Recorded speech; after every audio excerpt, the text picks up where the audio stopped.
So welcome all of you to the 187th celebration of Sri Ramakrishna's Janmatithi.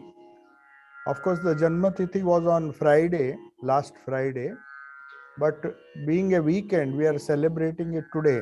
Though it is online, we have with us, we begin this session, we are a bit late, but we'll begin this session with Suramani Dattatreya Velankar's bhajans. He'll be singing some bhajans which were dear to Sri Ramakrishna. Some of them were sung by Swami Vivekananda and some were dear to Sri Ramakrishna, and also some bhajans on Sri Ramakrishna.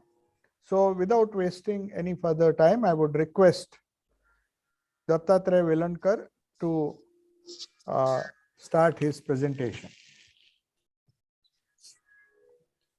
My humble pranams to Divine Trio, Bhagavan Sri Ramakrishna, Ma Sharada and Swamiji, and my Sashtang pranams to Swami Sarvasthananji, Muktidanandaji and Satyeshanandaji.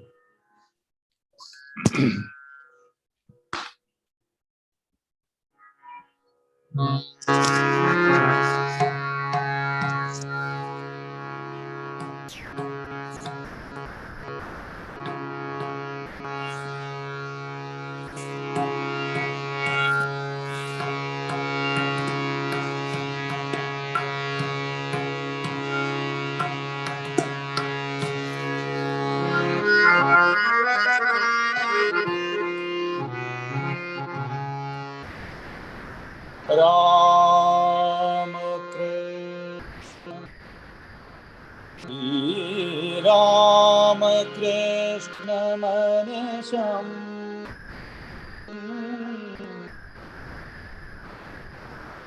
Dhyaye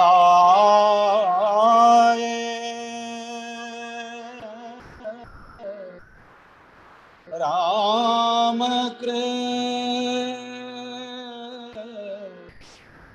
Manisham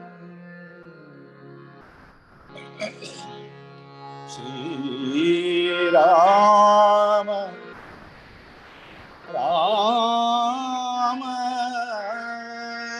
Krishna Manisha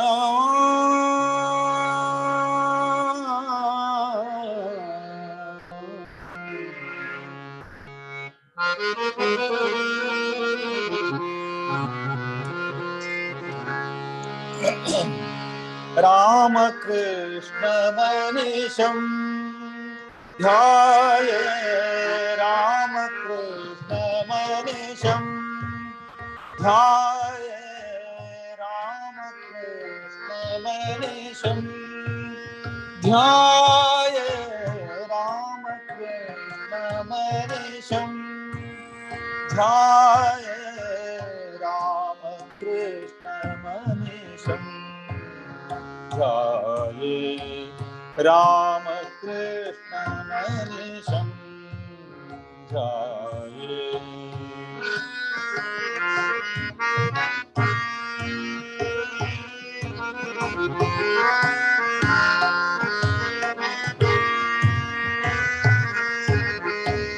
Bhavatarini pada yoga vrajaputam Bhavatarini pada yoga vrajaputam Bhavasagara jala Bhavasagara jala Bhavasagara jala Karana subodham Bhavasagara jala Karana subodham Bhavasagara jala Karana subodham Ramakrishna Manisham Dhyaye Ramakrishna Manisham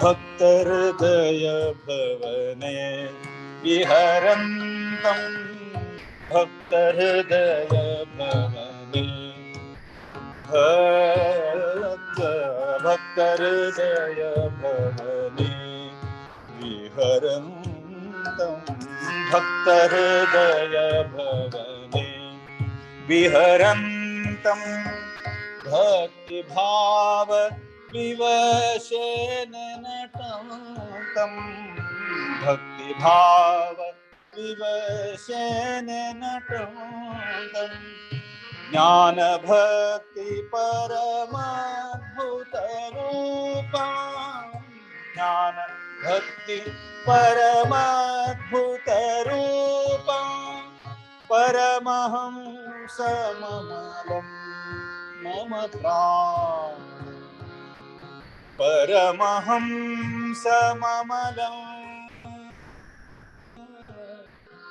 मम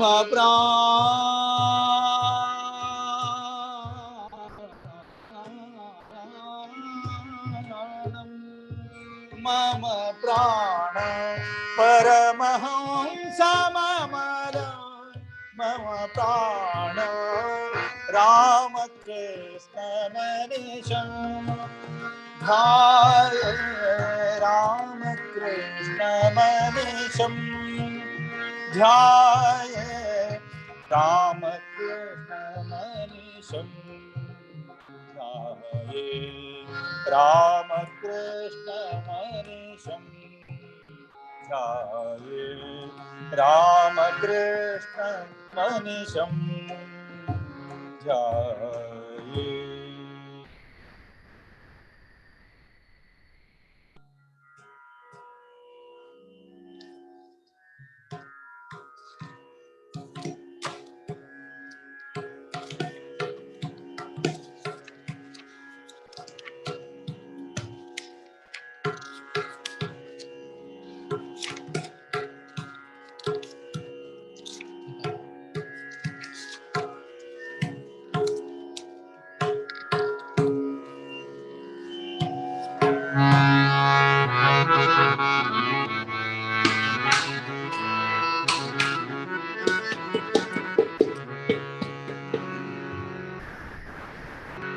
परब्रह्म नारायण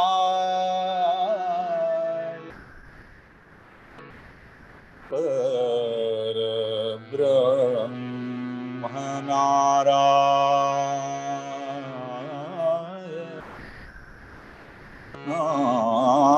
नारायण तू ही आदि शक्ति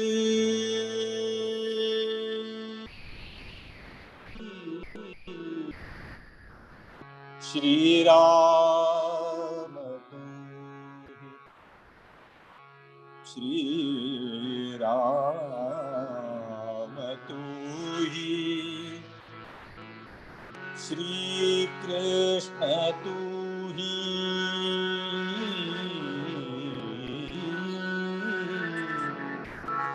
श्री राम श्री कृष्ण तो ही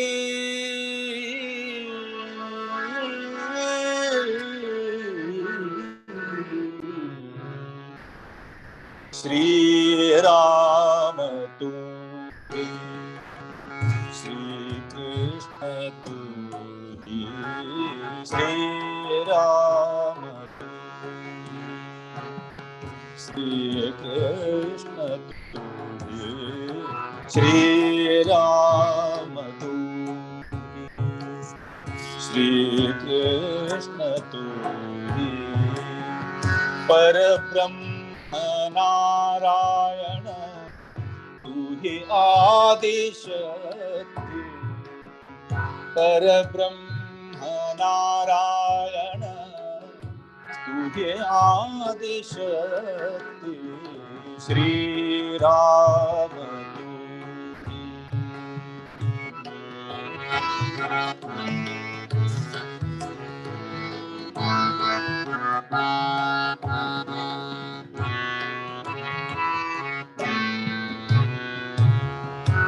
तू ही सृजन पालन संहरण कर तू ही सृजन पालन संहरण कर, शांति विधारण तू ही ब्रह्म ज्योति, शांति विधारण तू ही ब्रह्म ज्योति। श्री राम तू, श्री कृष्ण तू, श्री राम तू।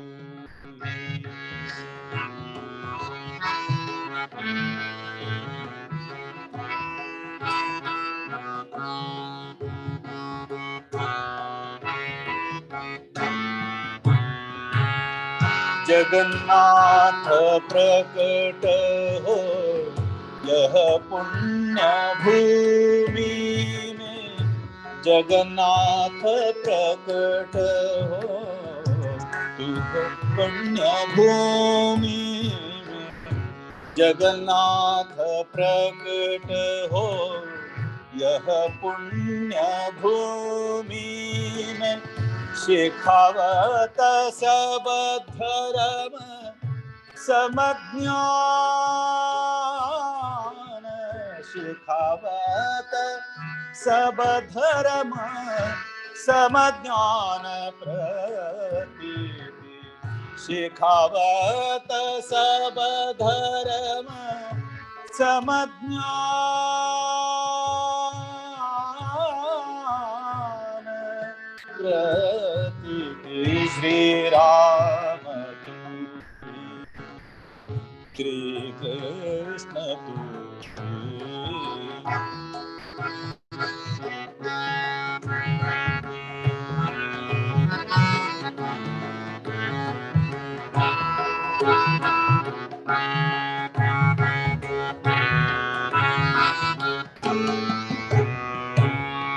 धन्य राम कृष्ण तुम दयाल भगवान, धन्य राम कृष्ण तुम दयाल भगवान, देहो प्रभु ज्ञान धन और शुद्ध भक्ति,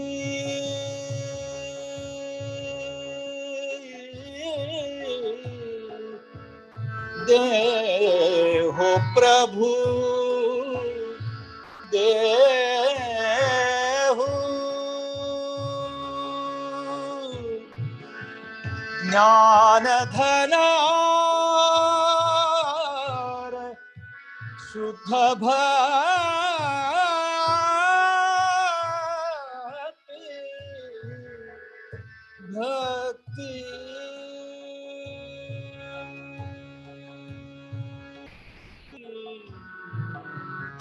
देहो प्रभु ज्ञान धन और शुद्ध भक्ति।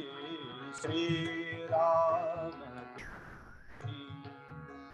श्री कृष्ण तू,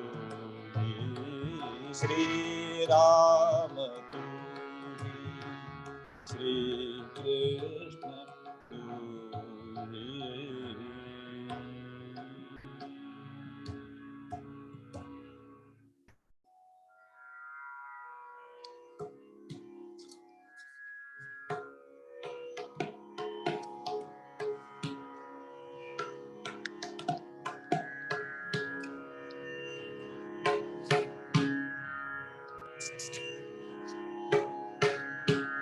ಸಣ್ಣಗಳು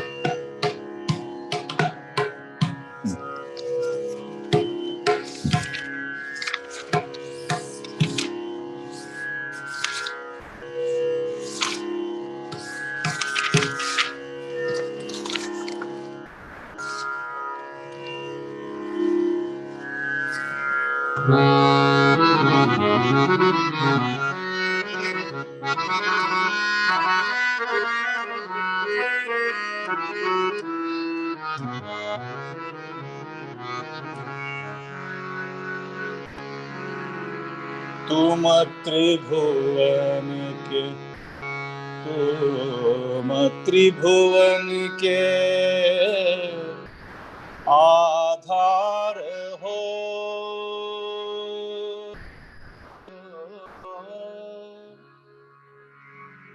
रामकृष्ण भगवान,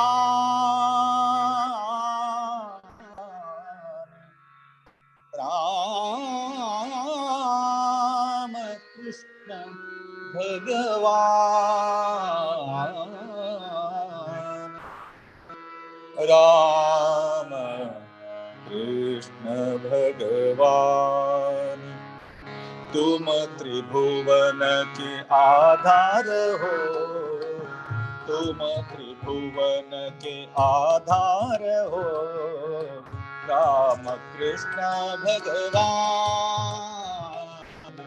राम कृष्ण भगवान, तुम त्रिभुवन के आधार हो। राम कृष्ण भगवान, जड़ चेतन में जग जीवन में, जड़ चेतन में जग जीवन में, तुम ही विराजमान, तुम ही विराजमान, तुम त्रिभुवन के आधार हो।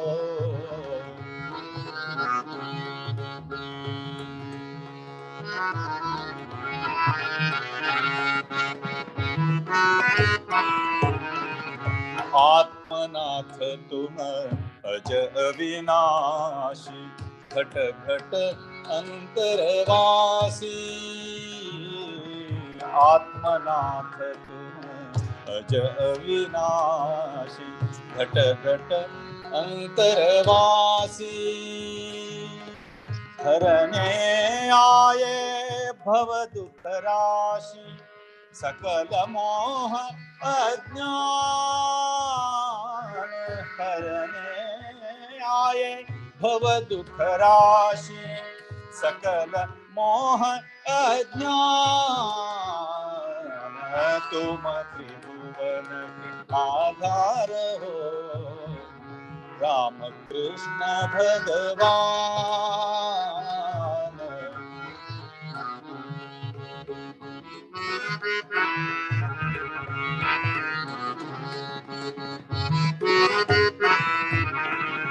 दीन बंधु मम चित में आव, दीन बंधु मम चित में आव। सुमधुर रूप दिखावो, सुमधुर रूप दिखावो। राम कृष्ण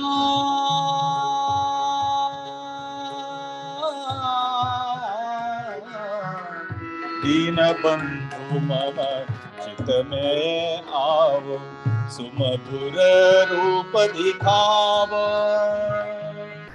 भक्त हृदय की प्यास बुझावो, भक्त हृदय की प्यास बुझावो। करो कृपामृत दान, करो कृपामृत दान। तुम त्रिभुवन के आधार हो। राम कृष्ण भगवान, जड़ चेतन में जग जीवन में, तुम ही विराजमान। तुम त्रिभुवन के आधार हो। राम कृष्ण भगवान, राम कृष्ण भगवान, राम कृष्ण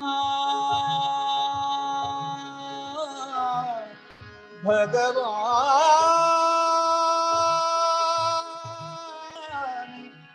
भगवान,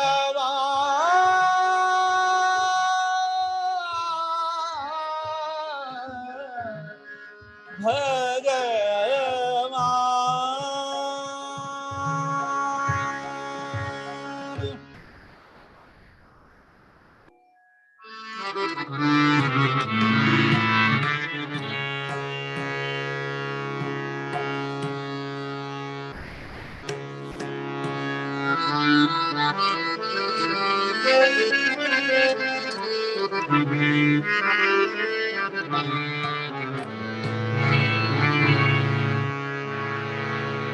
Kali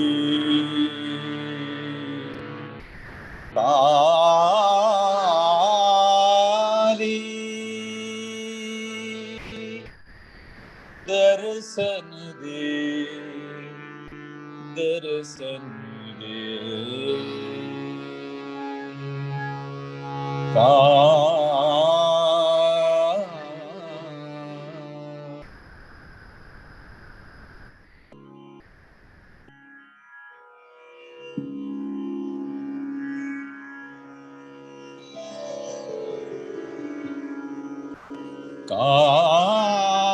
Kali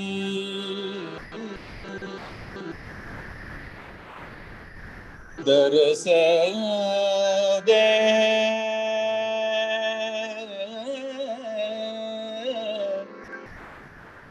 Charano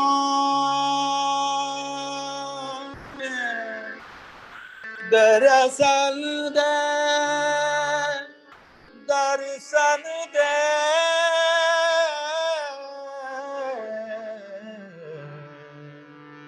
Darshan de Charanon ki Kali Darshan de Charanon ki Kali Darshan de Charanon ki Kali Darshan de Charanon ki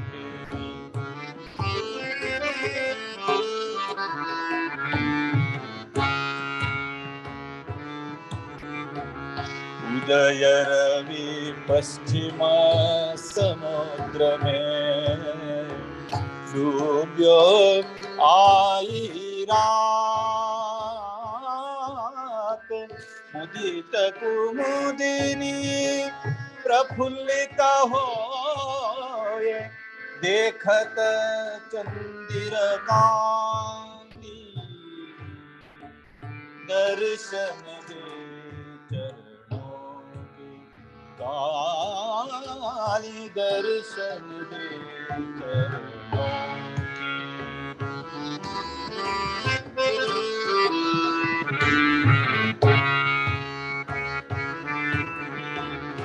Ram Prasad को दर्शन दी राम प्रसाद को दर्शन दी तुम भूलना भक्तों को हे जगन माता प्रकृति रूप दिखाए देव राम कृष्ण को हे जगन माता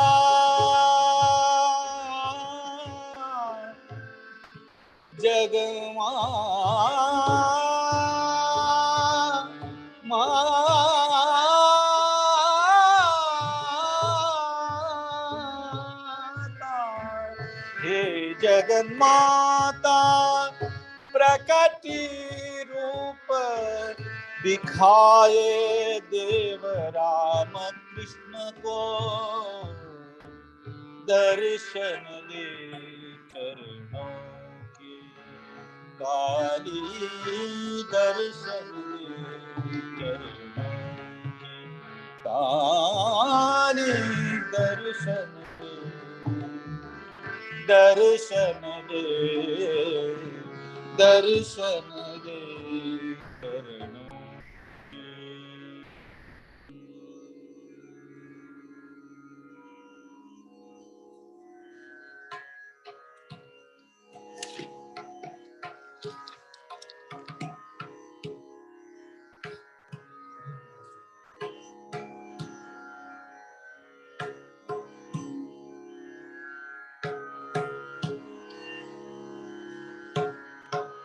ನಾನು ಮಾಡ್ಬೇಕಾನೆ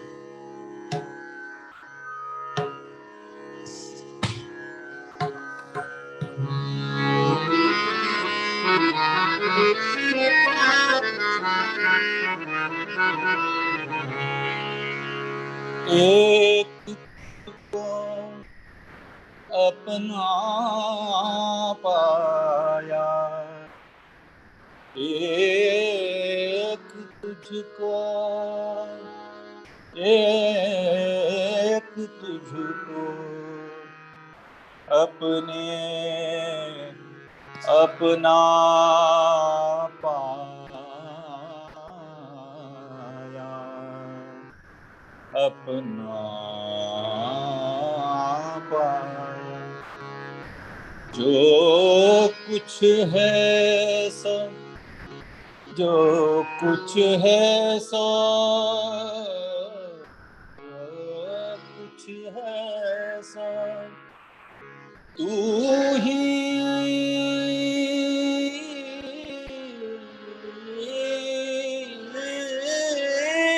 है। जो कुछ है सो तू ही है। तुझसे हमने दिल को लगाया, तुझसे हमने दिल को लगाया। जो कुछ है सो तू ही है। जो कुछ है सो तू ही है। एक तुझको अपना पाया, एक तुझको अपना पाया। जो कुछ है सो, जो कुछ है सो तू ही है। तुझसे हमने दिल को लगाया, तुझसे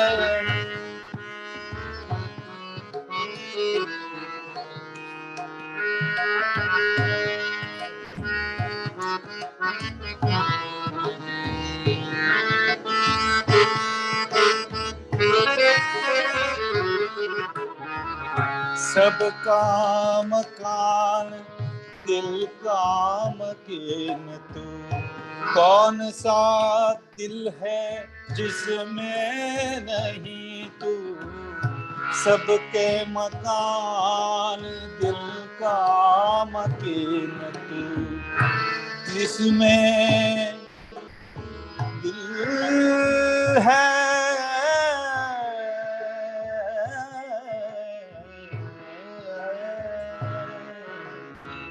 सबके मकान दिल का मकीन तू। कौन सा दिल है जिसमें नहीं तू। हर एक दिल में है तू समाया, हर एक दिल में तू समाया।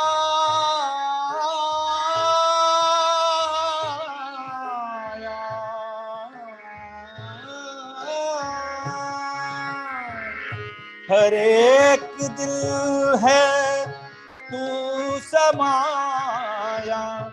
जो कुछ है सो तू ही है। तुझसे हमने दिल को लगाया। जो कुछ है सो तू ही है।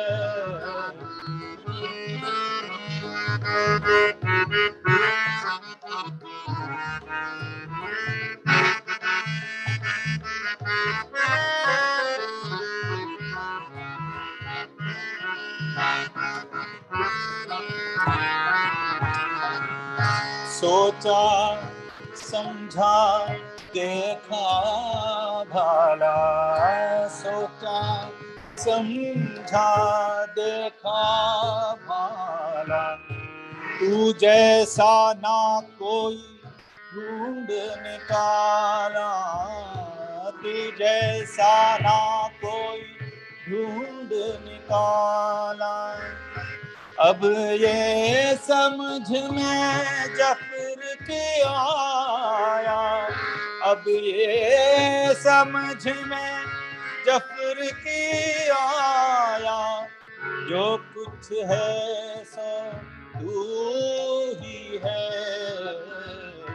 जो कुछ है सो तू ही है, तुझसे हमने दिल को लगाया, तुझसे हमने, तुझसे हमने, तुझसे हमने दिल को लगाया, जो कुछ है सो तू ही है, जो कुछ है सो तू ही है, जो कुछ है सो तू ही है।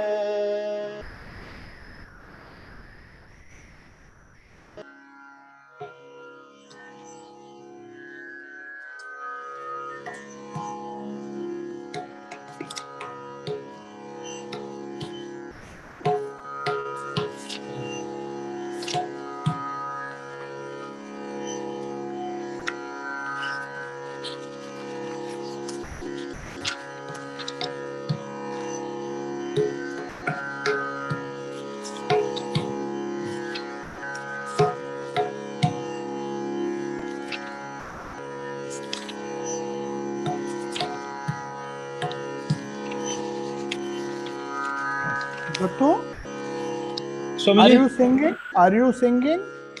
Yeah, one more I will sing. One more, okay, okay. I will sing one more, Swami. Is it okay? Yeah, yeah. Okay, yes. You can. After that, I will introduce Swami Satyeshanandaji. He has already come. Oh, okay. Don't worry. Oh, You okay, finish. okay. You complete the song.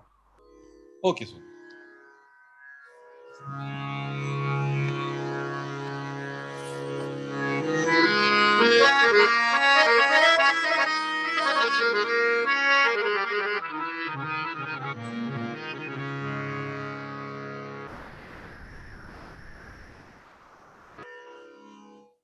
I will conclude with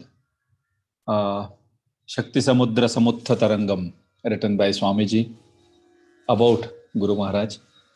And I thank Swamiji, Swami Sarvasthananji for this opportunity to do a little seva. And my humble pranams to Satyeshanandaji and Muktidanandaji. I would like to offer this small musical offering to Divine Trio, and I will conclude with this bhajan.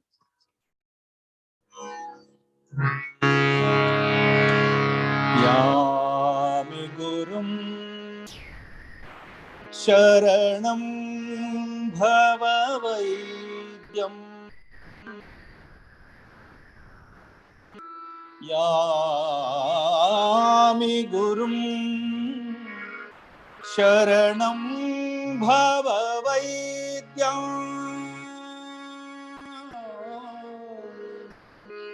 Yami Gurum Sharanam Bhava Vaidyam,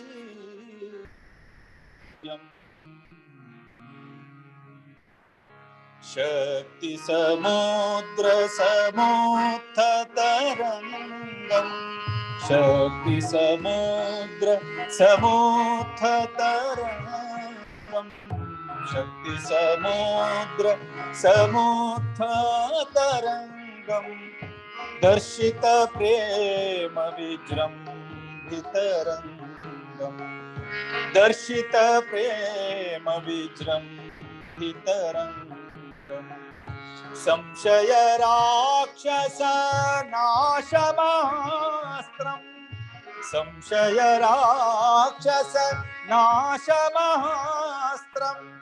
Yami Guru Sharanam Bhava Vaidyam, Yami Guru Sharanam Bhava Vaidyam.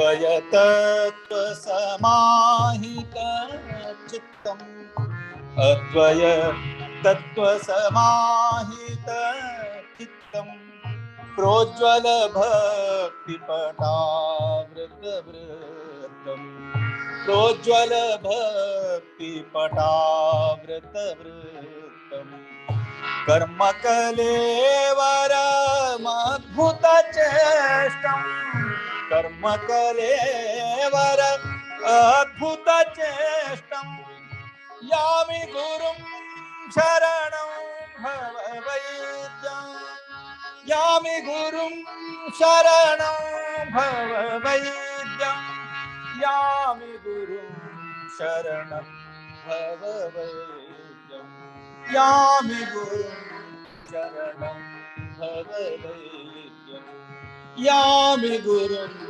Sharanam Bhavavaidam.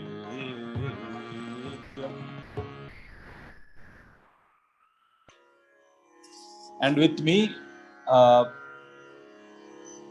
my nephew Abhay Damle, he assisted on tabla, and he is also offering pranams to all the Swamijis. Thank you. Thank you, Swamiji. Dattu. See you soon in October. Yeah, September. Yes.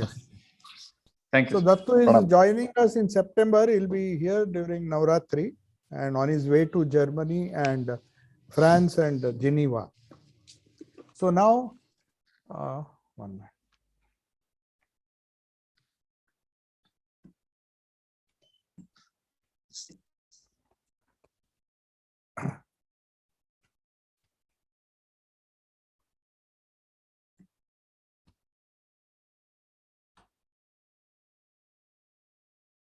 Swamiji, can you see me? Swami Satyeshanandaji? You can please unmute yourself.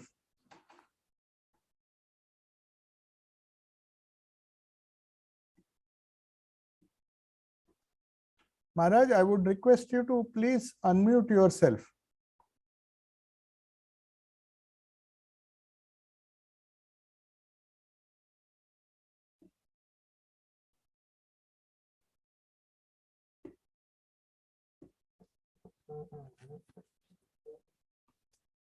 Maharaj, can you unmute yourself? Hello. Yeah, you please unmute yourself. I'll highlight you. You have the host is not allowing the participants to unmute themselves. They have written. No, we can hear you. We can hear you. Only video also you start your video. We are not able to see you. We are able to hear you. Okay. No. No. Yeah, no, not yet. Not yet. Not yet, Maharaj. Now we can see your name, but somehow the video you have not. We can't see you. It is written.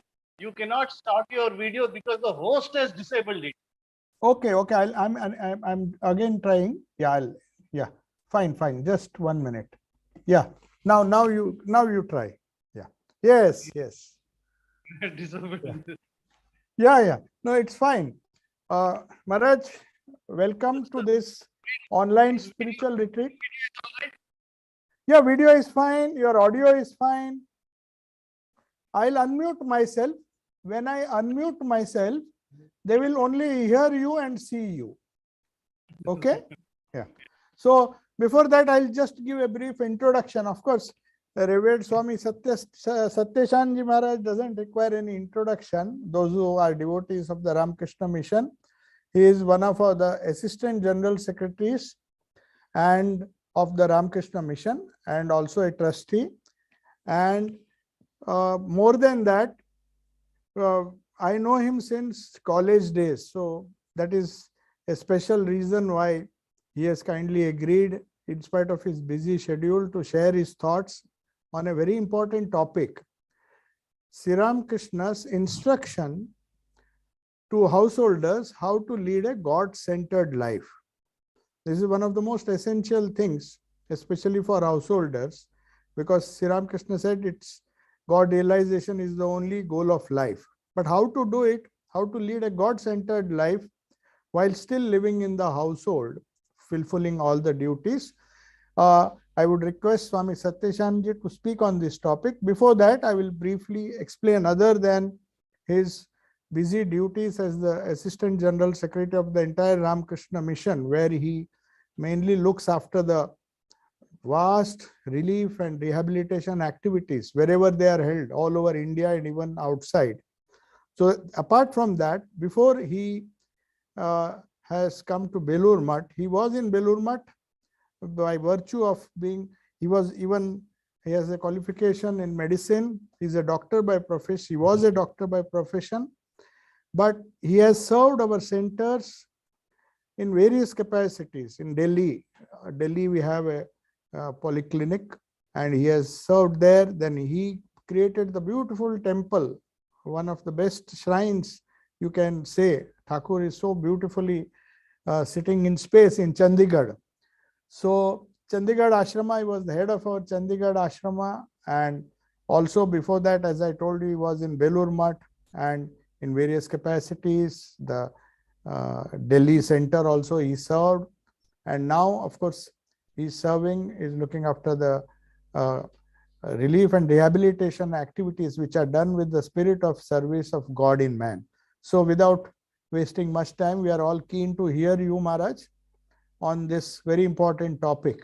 So I request Swami Satyeshanandaji to deliver his address. And there will be a small question answer session if you kindly allow them to ask questions.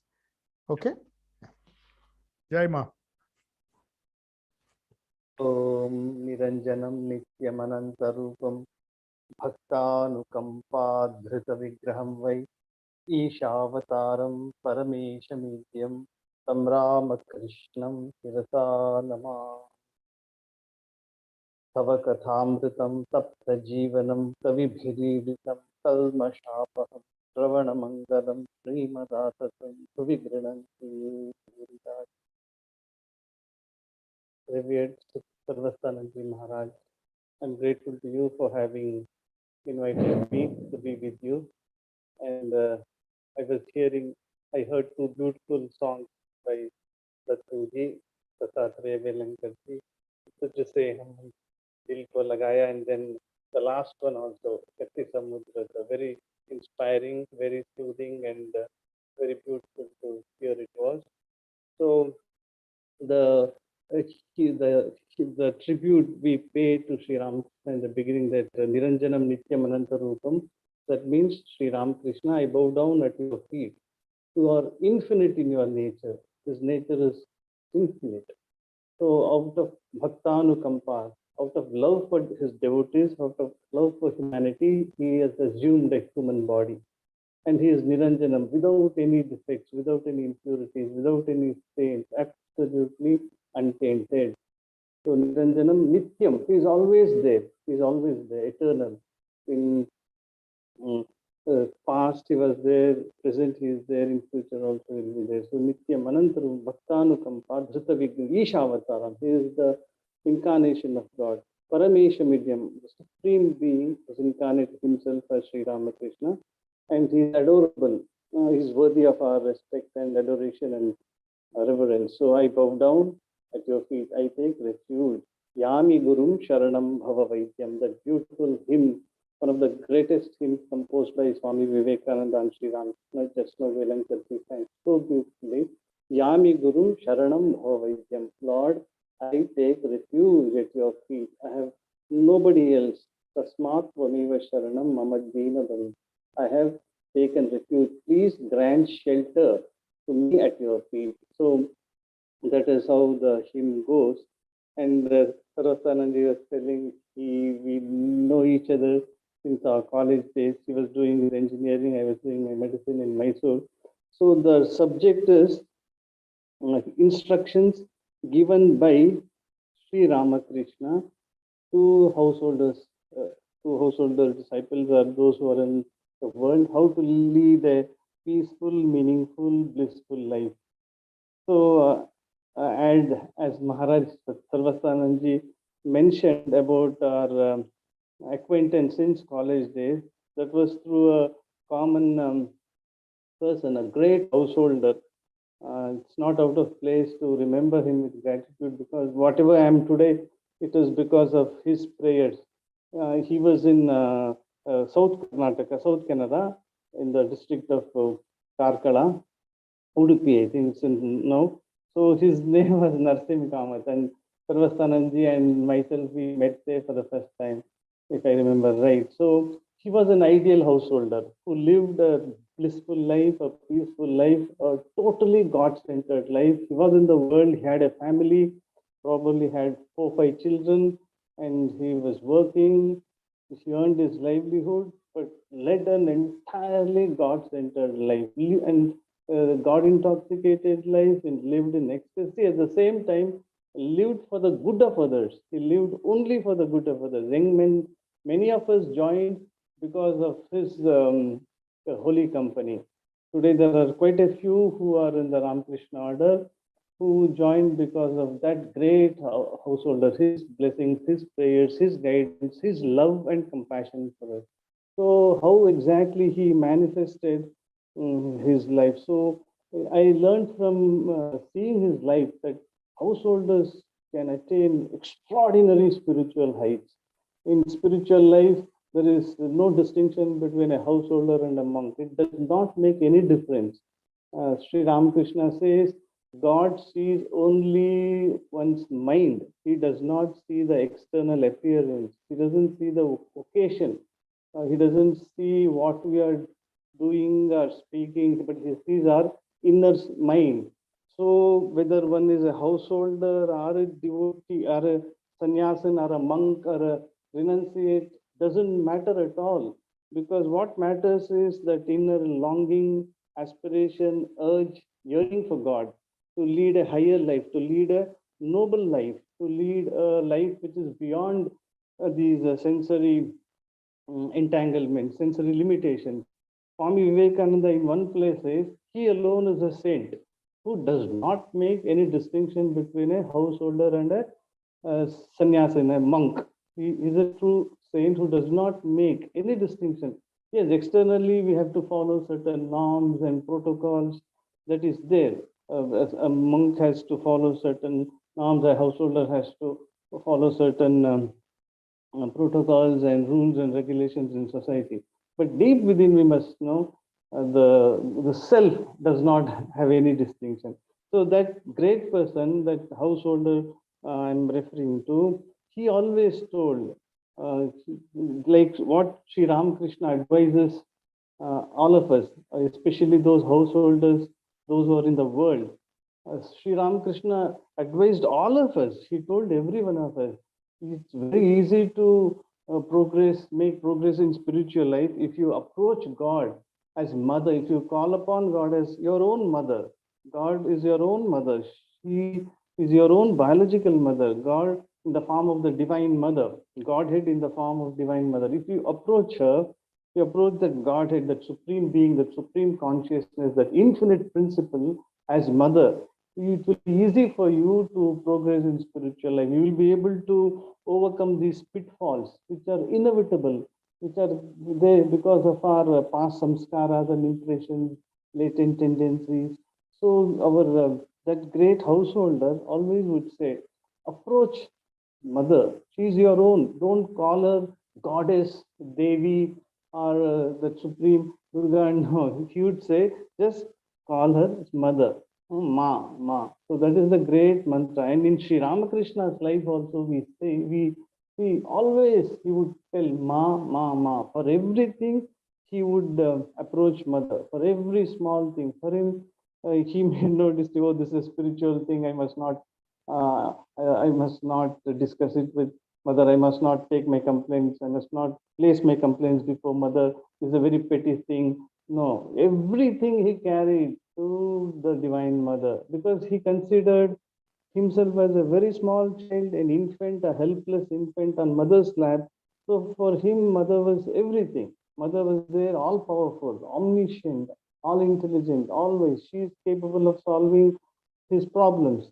So for us also, Sri Ramakrishna is teaching, he is instructing every one of us. If you want to lead a peaceful, a happy, a meaningful, purposeful life in this apparently hopeless, meaningless, a life full of contradictions and uncertainties.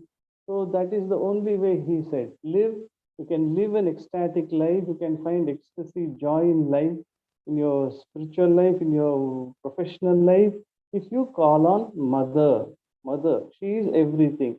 So Sri Ramakrishna himself would, on behalf of the householders, he would all fight with Mother, because Sri Ramakrishna had some extraordinary householder disciples who had reached the zenith of spiritual accomplishments, attainments.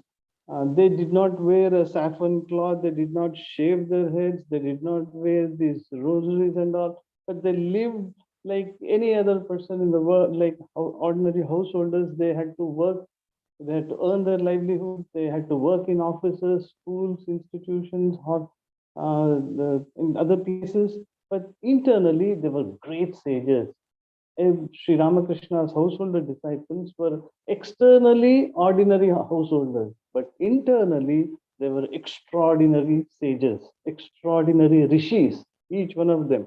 Master Mahashay, that writer, the recorder of Sri Ramakrishna's teachings, the compiler of his teachings, Mahendranath Gupta, then Girish Chandra Ghosh, then Babu Surendranath Mitra, then Sadhu Nag Mahashay, Devendranath Mazumdar, Chuni Lal Basu, Upendranath Mukhopadhyay, so many, Ramchandra Dutt, Kalipada Ghosh, Navagopal Ghosh, so many householder disciples Sri Ramakrishna had, and they all lived extraordinary. They were successful both in the world as well as in inner life. They were established in their Atman, in their self, true self, at the same time, lived useful, purposeful, meaningful lives, contributing for the good of the society. And Master Mahashay and all. So Sri Ramakrishna would sing this song on behalf of the devotees, householders. He would represent, he would plead for them with the Divine Mother. Mother, why have you deluded us? Why have you kept us in this world which is full of suffering? Nothing is certain here. Everything is unpredictable. Things change so fast. Now, this moment I feel happy, next moment I get depressed. This moment I feel confident, next moment I feel anxious. So this is full of uncertainties. It's in a state of flux. Things are changing so constantly. The world situation, the family situation, the work situation, things change. Every day, sometimes new situations we have to face, new challenges. So in this scenario, how to be happy? So Sri Ramakrishna would just sing this great song.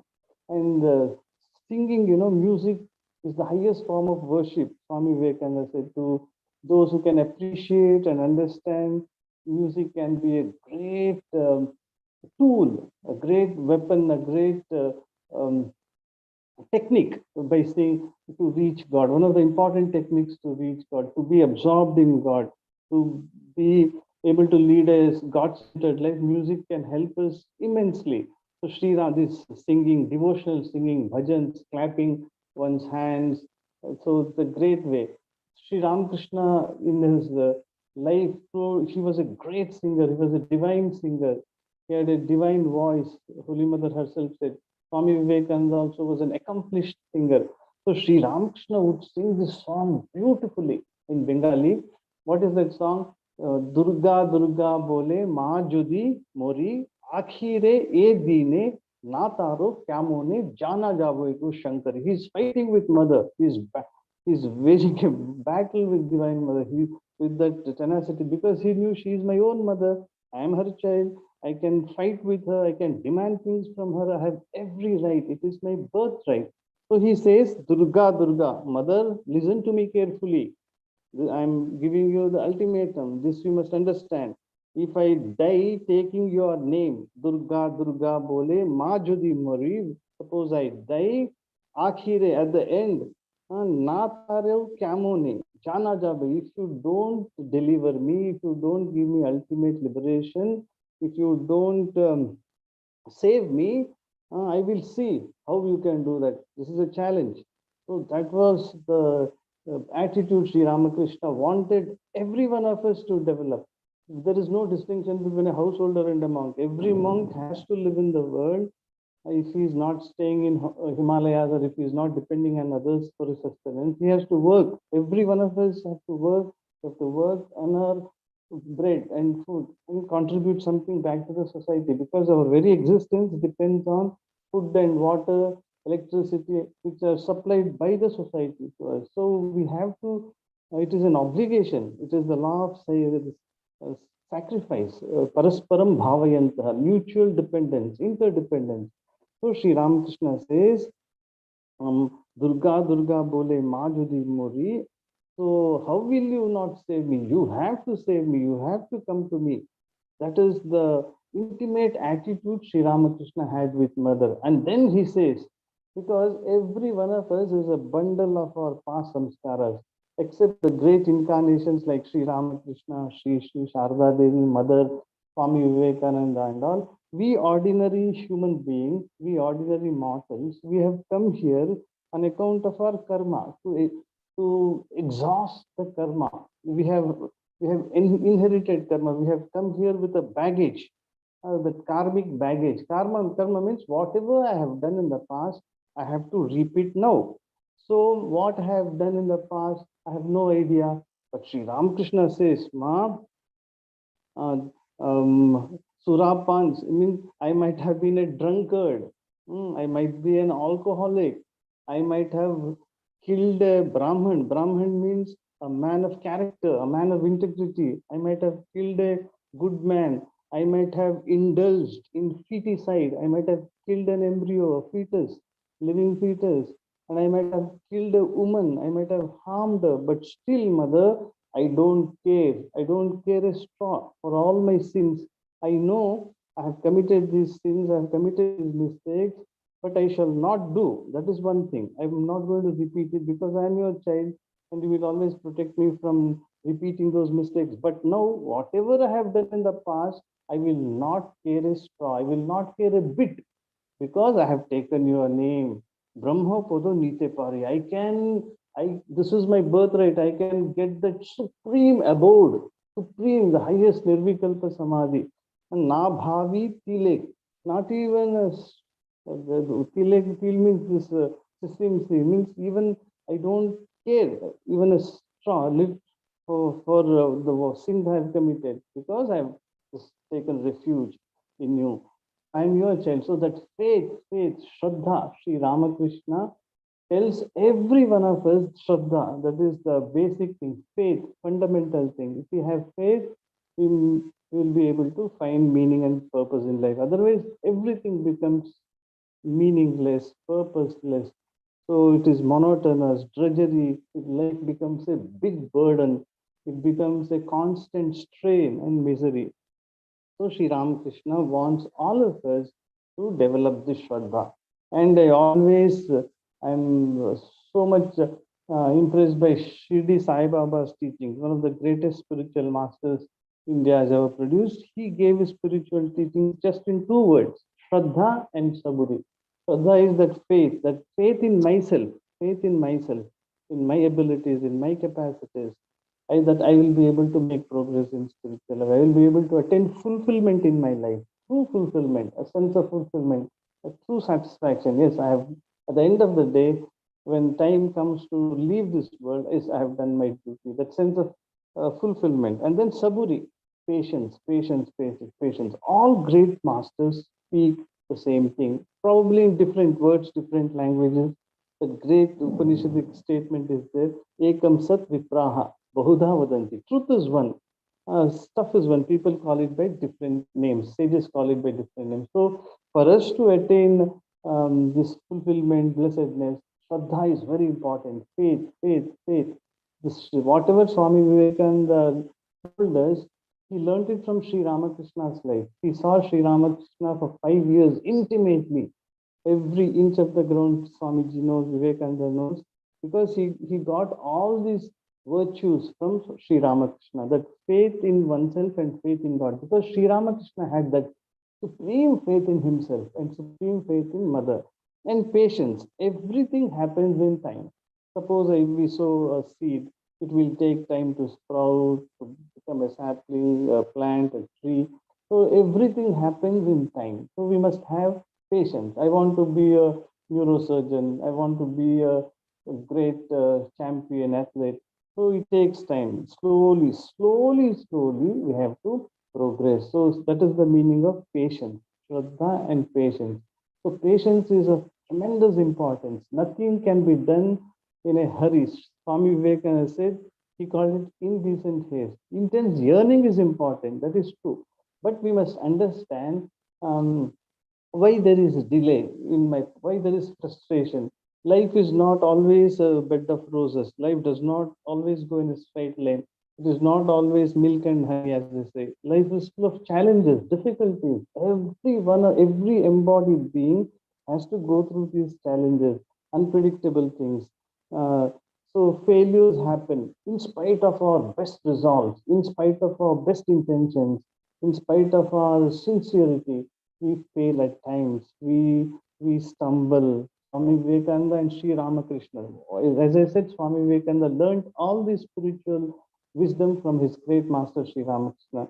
So Sri Ramakrishna said that is what is called Abhyasa Yoga. Abhyasa Yoga means practice, practice, practice. Keep practicing. In one place it says Abhyas Yoga Chito. Somebody said, I'm not able to remember God. You tell all the time you think of God, remember God, meditate on God. You must sing God's glories. Even while you are working, a part of your mind must be on God. Suppose there is an abscess here, suppose there is a dental caries, mind automatically goes there. Some throbbing pain is there. So like we do all our activities, but the mind is there on that pain, on that sensation. So Sri Ramakrishna says, similarly, your mind must be focused on God. If somebody said it is not possible, then Sri Ramakrishna said, practice. That is what is called practice. He gives the example of a Western lady, an English lady, who was an expert in riding that horse with, with tremendous dexterity and talent. She was riding on the horse. A little inadvertence, she would fall down and her life would be in great danger. So Sri Ramakrishna, after seeing that circus, he told his disciples and devotees, see, practice. By sheer practice, you can achieve everything. Practice will give us everything.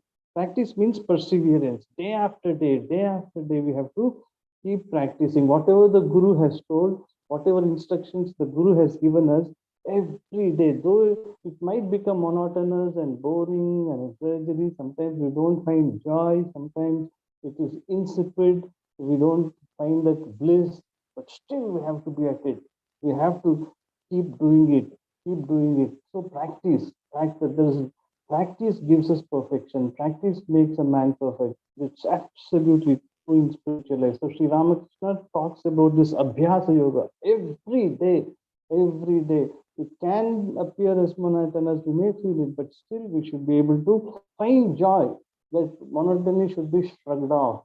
So whatever the instructions given by our gurus, so the Guru means the Satchidananda. God himself is the Guru. Sri Ramakrishna would always say, we are instruments, we are just servants. In the Ramakrishna tradition also, nobody considers himself as a Guru. I am just an instrument in the hands of Sri Ramakrishna. I have offered you at his feet, at mother's feet.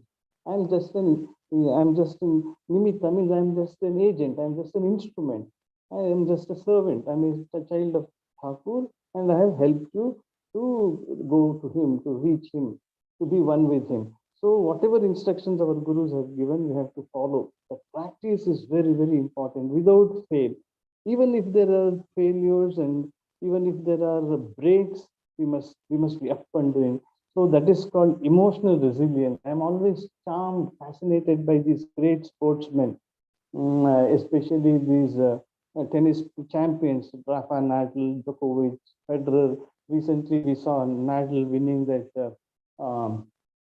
Grand Slam championship, making a unbelievable comeback. So what does it show? They are all made of the champion stuff. Stuff means never give up. Never give up. You might fail. You might lose in the very first round itself. It can dent your confidence. Self-doubts can crop up. Oh, what is this? Am I finished? Am I gone? Because of this failure, this humiliating defeat, this humiliating what do you call failure? Have I?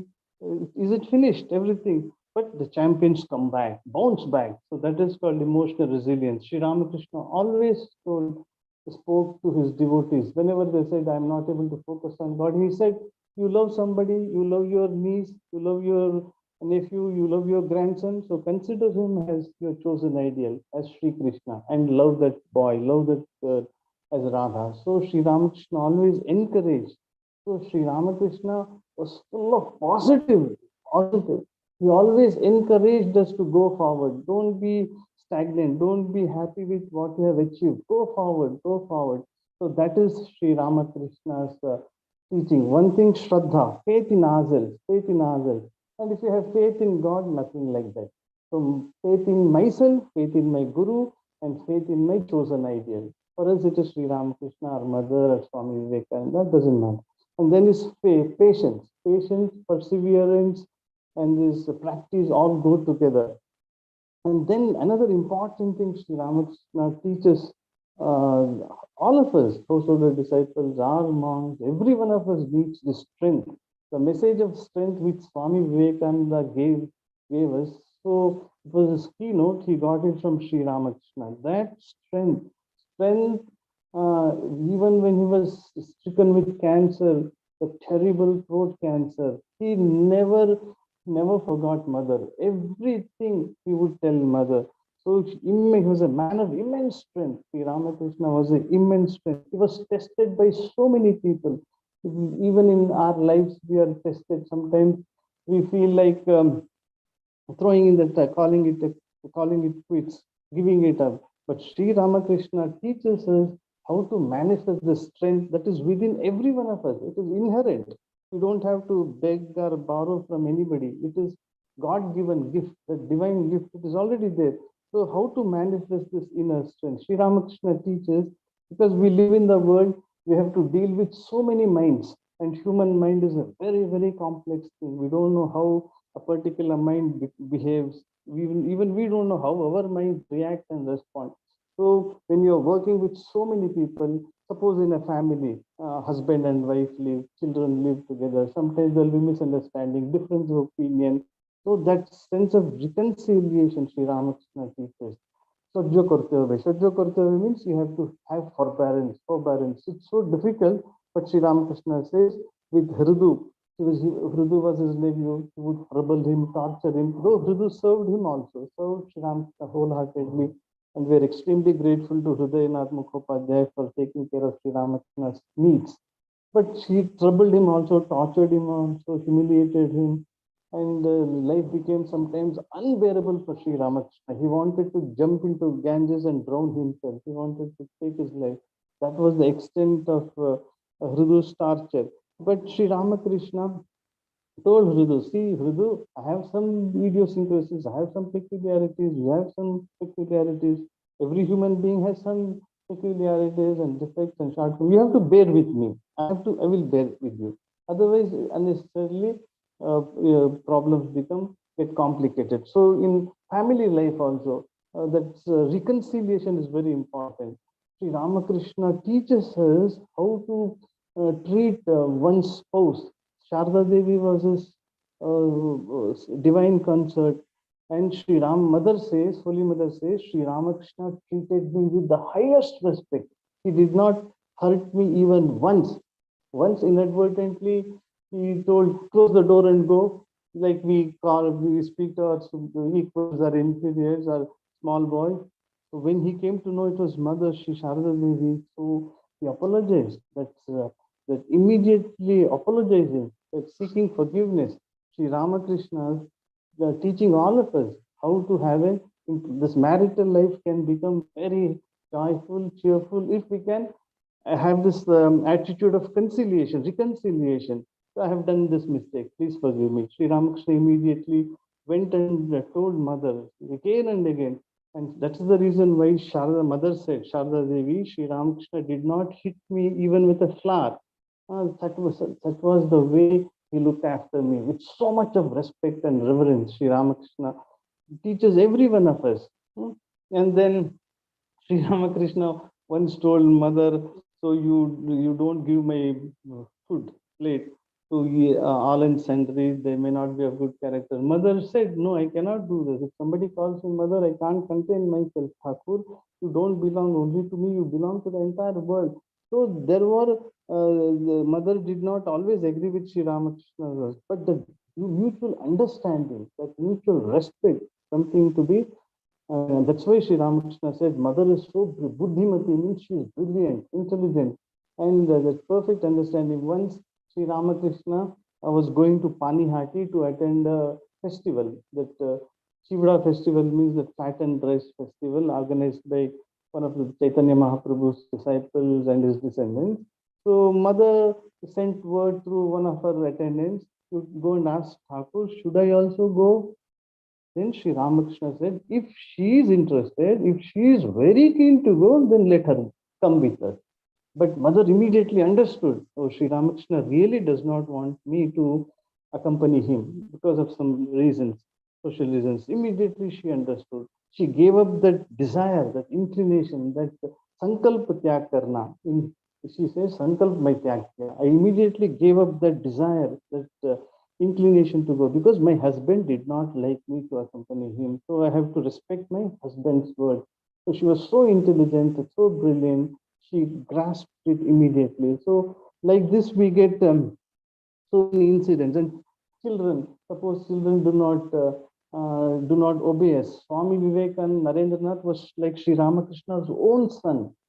And own son means what? What intimate relationship they had. Sri Ramakrishna would always say, I and you are one and the same. There is no distinction between you and me. And that Narendranath, Swami Vivekananda, was very, what do you call them, agnostic in the beginning. He would make some very caustic remarks, hurtful remarks, sarcastic remarks. All your visions are hallucinations. All you are a monomaniac to speak incoherently, like this. Sri Ramakrishna was told by Swami Vivekananda. But Sri Ramakrishna, with great patience, he forgave everything. He would go and tell Mother, Divine Mother, Mother, Naren is speaking like that. Then Mother would console Divine Mother. Naren is a small boy. He is ignorant now. He doesn't know. Afterwards, he will accept. So one who called Sri Ramakrishna monomaniac, a psychic, distorted patient, he went on to declare to the whole world in no uncertain terms, unequivocally, he declared, one who was Sri Rama, one who was Sri Krishna has come now as Sri Ramakrishna. That Achandala Pratihatarayo Yasya Prema Datu. Velankarji sang that song, Yami Gurum Sharanam Bhavadyam. So with children also, we must have great patience, great patience. With great patience, Sri Ramakrishna took care of Swami Vivekananda, Narendranath's spiritual growth. With great patience, he bore everything. His caustic remarks, sarcasm, his piercing taunts, everything he bore. And Sri Ramakrishna, Narendranath would not accept Sri Ramakrishna's words. He would always argue with him. But with Mother, it was different. He never argued with Holy Mother, Narendranath Vivekananda. But with Sri Ramakrishna, he argued, he disputed. He, in fact, found faults with him, but Sri Ramakrishna with tremendous patience. So it shows that with our subordinates, with our children, we have to have immense patience. At the same time, pray to the Divine Mother, pray to Sri Ramakrishna himself. This son of mine, this child of mine, this daughter of mine is not accepting what I say. He or she is disobedient, sometimes arrogant, sometimes doesn't listen to me. So we have our duty. Sri Ramakrishna has taught us to go to Divine Mother. Mother, Naren is like doing like this. Naren does not accept my words. And there was a companion of Sri Ramakrishna, a very funny companion, a crazy man, a very strange, peculiar, eccentric man called Hazra, Pratap Chandra Hazra. Sri Ramakrishna had to live with him. Sri Ramakrishna lived with him and he had given him shelter. But this Hazra Mahashay would behave in a peculiar way, eccentric way, strange ways, unpredictable. Whatever Sri Ramakrishna would say, he would contradict him. And he would create confusion among the young disciples of Sri Ramakrishna. So Sri Ramakrishna would straight away go to Mother Kali. Mother, Hazra is not cooperating with me. He is contradicting all my views. Whatever he says, he contradicts it, he disputes, and he is creating a kind of confusion among the young disciples, Mother, you take care of him. So any problem, Sri Ramakrishna would approach Mother and he would be relieved of all tension. And Mother would console him, would reassure him, don't worry, my child, everything will be all right. And in a few days, Hazra would come and seek forgiveness. Arjudu was sent away. So like this, we see in Sri Ramakrishna's life, total dependence on Mother, total dependence on God, the Sharanagati, sense of Sharanagati, that self-surrender. At the same time, strength. I am a child of Mother. If you read Gospel of Sri Ramakrishna, you will find again and again telling, if you consider yourself a sinner, you will be a sinner to eternity. If you consider yourself as a child of Raja, means Raja Rajeshwari, the supreme mother of the universe, you will be free in no time. So Sri Ramakrishna gave a lot of importance to positive, powerful auto-suggestions. What we think, we become. So Swami Vivekananda, same message he placed before the world, that what we think, we become. Everything is in our hands. We are the architects of our own life. This life is in our hands, and we have to shape our own lives. The whole responsibility has to be taken. Yes, we have to shoulder our responsibility. We have to take our lives in our hands. Nobody is responsible for my suffering or happiness or misery. So everything is in my hands. That self-assertion, self-reliance, self-affirmation, Sri Ramakrishna tells, always you must tell, I am a child of God. So many samskaras are there. In spite of best intentions, we fail sometimes, we commit blunders. It happens. So why does it happen? Because this is a science of the inner world. Our modern psychologists also have told, Sigmund Freud, Maslow, all those Carl Jung and all, have discussed, analyzed, dissected mind. So human mind, we have conscious mind and unconscious mind. Conscious, some people classify it as subconscious, preconscious, or unconscious. So this conscious mind is just the tip of the iceberg. So I have good resolutions, firm resolutions. I must pray to God. I must lead a pure life. I must be unselfish. I must be quiet. I must be calm. I must be serene. I must not react. I must control my anger. I must control my emotions. Negative emotions should be brought under control. I will lead a regulated life. I will lead a disciplined life. But sometimes we fail. What is the reason? Why do we come across these failures in spite of our best intentions? Because of this unconscious mind, subconscious mind. It is the storehouse of all we have done in the past, not only in this life, but in our innumerable lives. So everything is there in that subconscious, unconscious mind. It is the repository, storehouse. Professor, that celebrated Professor William James was a great Harvard psychologist, you all know. He said, God may forgive our sins, but our nervous system does not forgive. God may forgive all our misdeeds and blunders and actions and thoughts and emotions, but our nervous system means mind. Mind acts through brain. So this neuroscience, neurophysiology, what does it? It's there imprinted in our DNA. So this is a great struggle. Whenever frustrations happen, whenever depression comes, whenever dejection, whenever I feel disheartened, I'm not able to make progress. I was doing well, but suddenly a break, suddenly a stumbling block came. So my mind got disturbed, disheartened. I feel frustrated. I feel disgusted with myself sometimes. It is because of my saner moments. We know, oh, I did not do the right thing. I was not supposed to do it. That error of omission and error of commission. I was not supposed to do it. I did it. Did it again, and that's error of commission. Error of omission, I was supposed to do it regularly, follow the Guru's instructions. I didn't do it. So I did not comply with the instructions. So error of omission. So these things happen because of the past samskaras, latent impressions, which are there in the subconscious mind. The spiritual life is actually a struggle. It's a process of purification. So whatever the mantra Guru has given, why should we repeat it again and again? Sri Ramakrishna says, why should we take the name of God? Why should we sing? Why should we sing bhajans, devotional songs? Because these bad impressions and negative impressions that are stored in our kundalini or whatever you say, the subconscious mind, it has to be purified, cleansed, sublimated. It has to be burnt alive. It has to be roasted, so that only positive things will come to the surface and positive. Otherwise, these negative influences control our conscious mind. Suddenly something happens. So because of the past samskaras. So it's basically a science. So Sri Krishna also discusses so beautifully this. Arjun was a great hero, master, supreme commander of the of Pandava forces, fighting for righteousness. But he felt depressed, dejected, confused, totally confused. So Shri Krishna there he says, Yatato hepi kaunteya purushasya vipastitah indriyani pramathini haranti prasavam manaha. Krishna was a great psychologist, master psychologist. He has analyzed it so beautifully. Yatato hepi kaunteya purushasya vipastitah. A man might be sincere, a sincere spiritual aspirant, a good man with good intentions, honest, a man of integrity.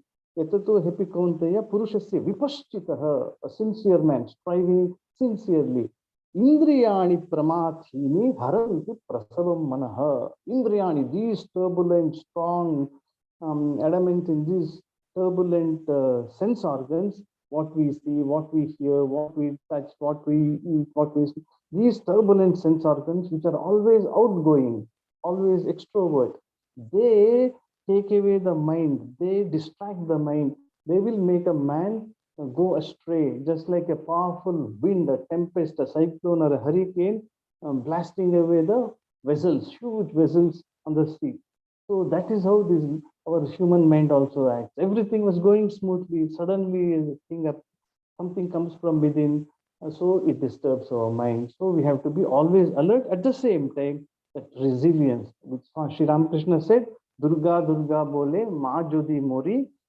So I take the name of Durga. Even if I have committed anything bad in the past, I will not worry about it because I will be able to lift myself. Uddare Atmanatmanam. I have to raise myself.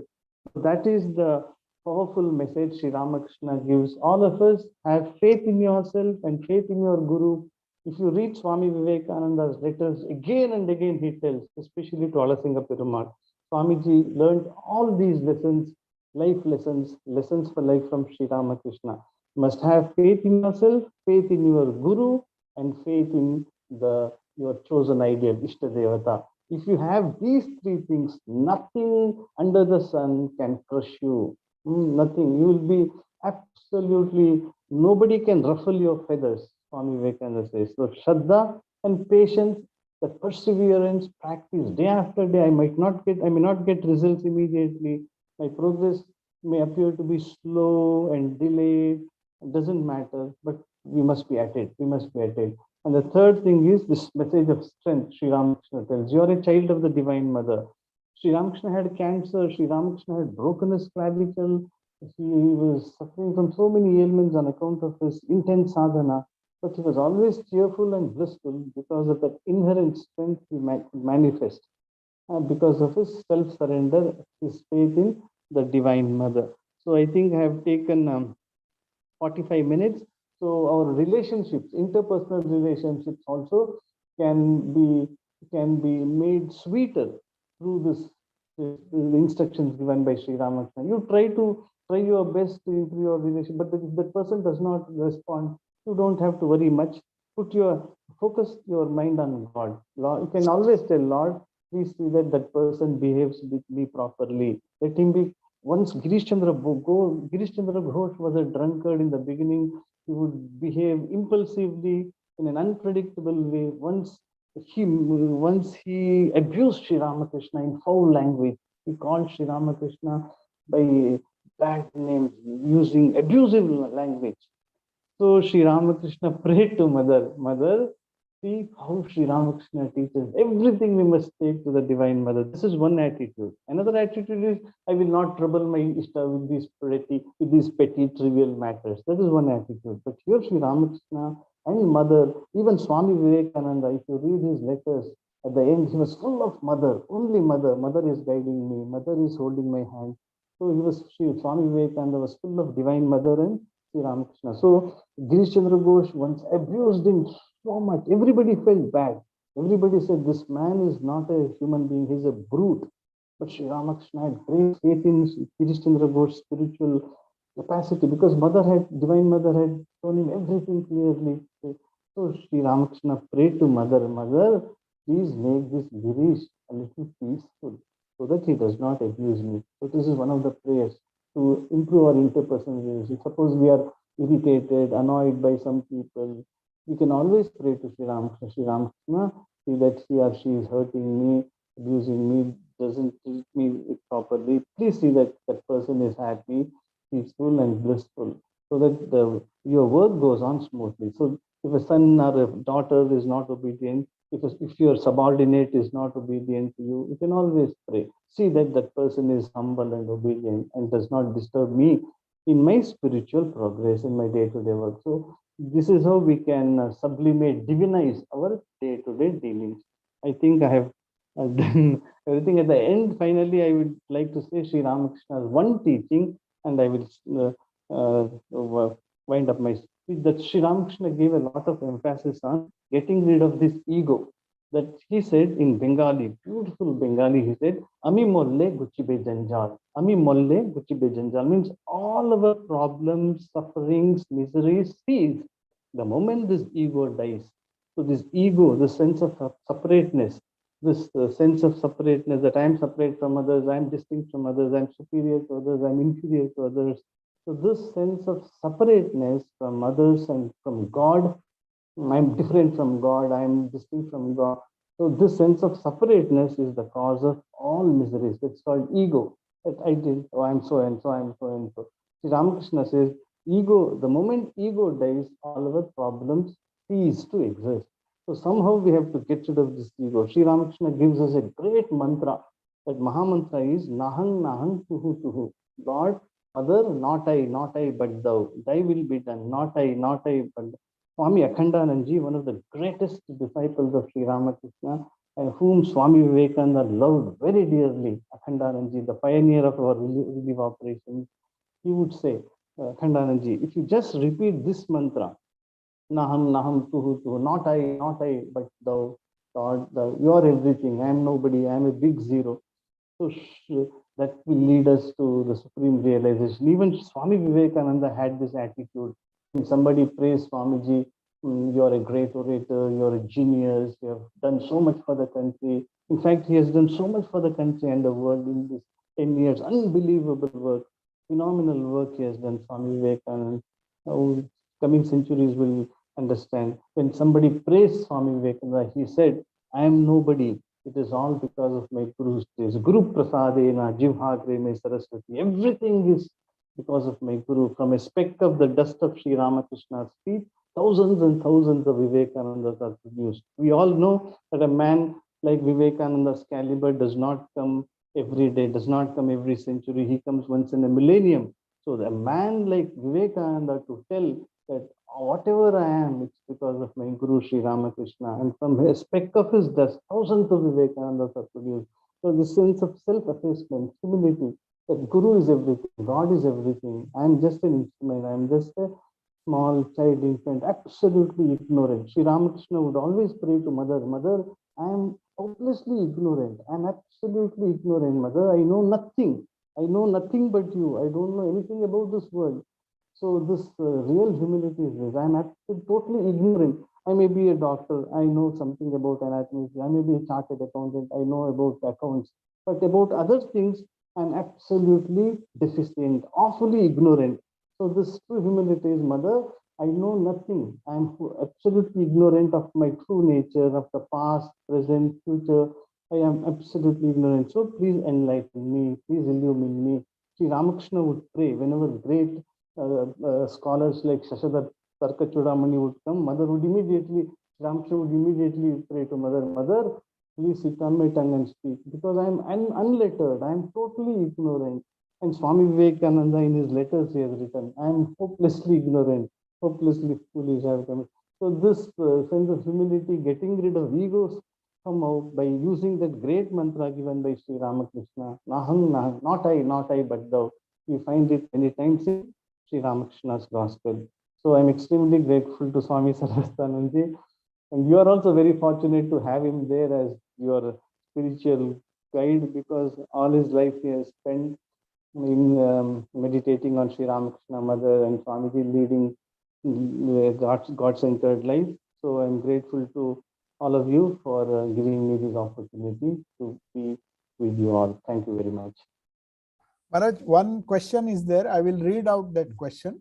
Just in a few words, you can answer. Are you getting late?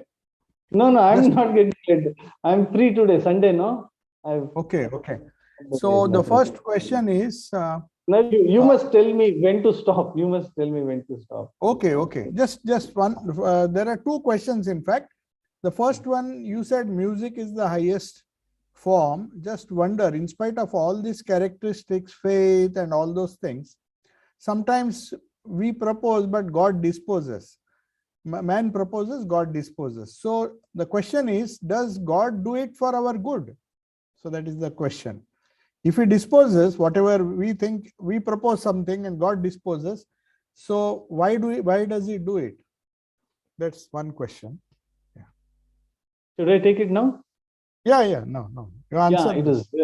Yeah, it's very, very good. It's very important. A very relevant question. We propose and God disposes.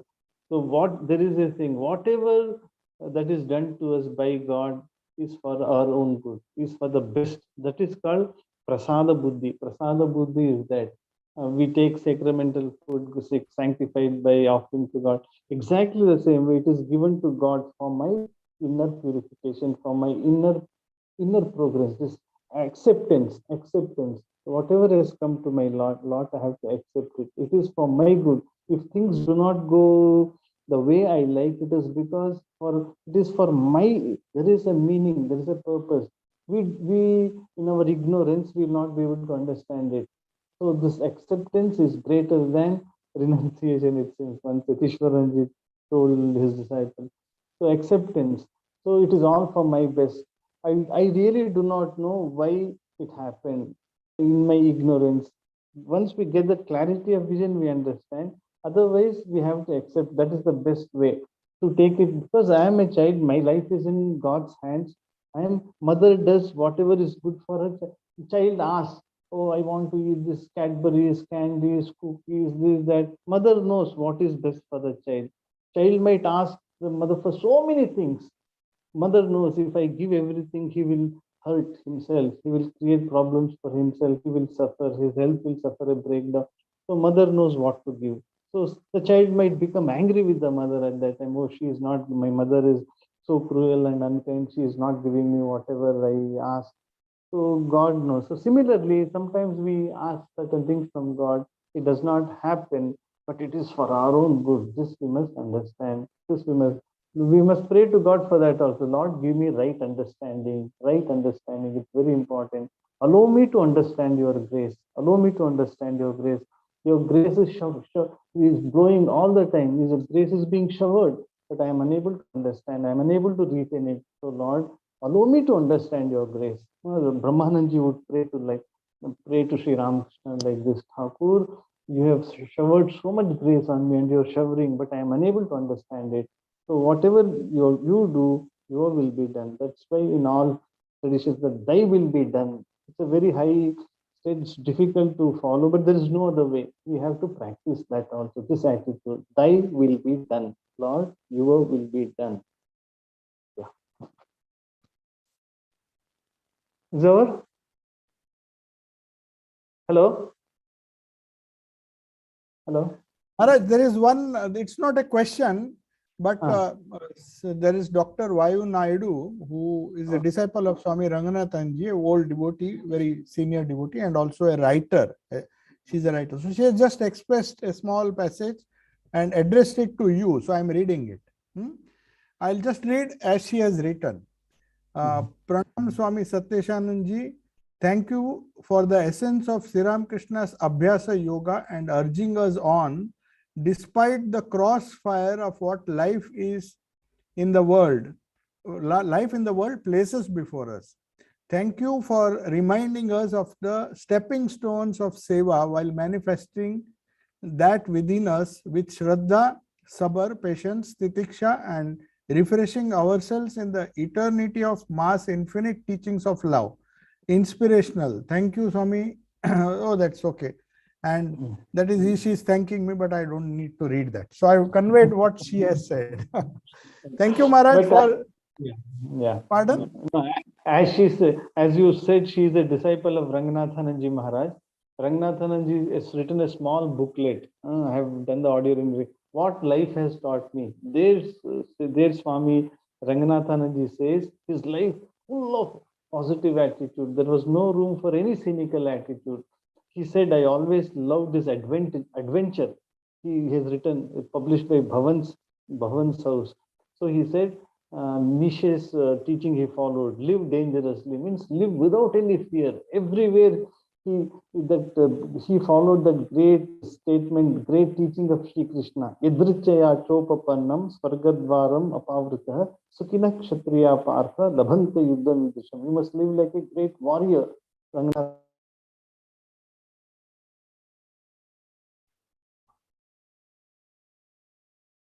Oh, Maharaj, your voice has... we are not able to hear. You unmute yourself. 1 minute. Yes. Yes.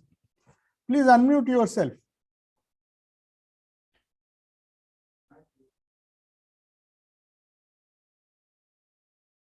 Oh, yes. Okay. Maharaj, I just wanted to tell you, she is Swami Bhuteshananji's disciple, not Ranganathanji's disciple. So, as I said, you are able to hear me? Yes, yes, yes. She is Bhuteshanji's disciple. Very happy because you are also a disciple of Swami Bhuteshanji. By mistake, I said Ranganathan.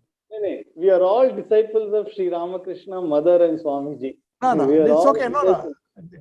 It was a small mistake. I forgot. So, Maharaj, we are very grateful, Maharaj, for participating. Hopefully, we'll have many more such sessions whenever we get a chance. It is easy nowadays because of this online facilities which we have. So it's very good. People from all over the world are participating in this. There are quite a few people, and they are blessed by your wonderful message, how to lead a God-centered life. That is very important, especially in the light of the gospel and other things.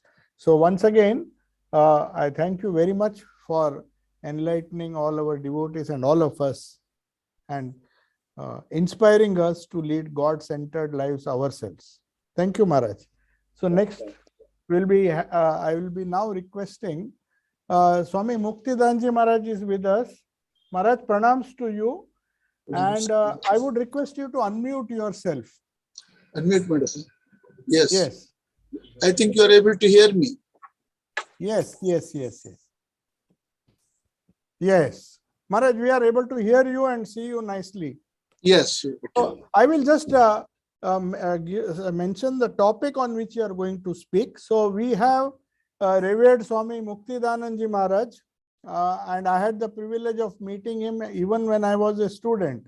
So he's a very senior monk of the Ramakrishna order and also a trustee.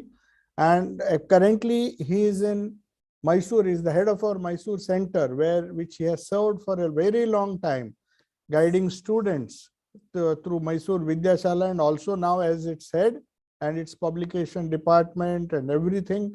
Practically, he has been in Mysuru for a very long time. But before that, he was also president of one of our very important centers started by Swami Vivekananda himself, that is Mayavati Advaita Ashrama.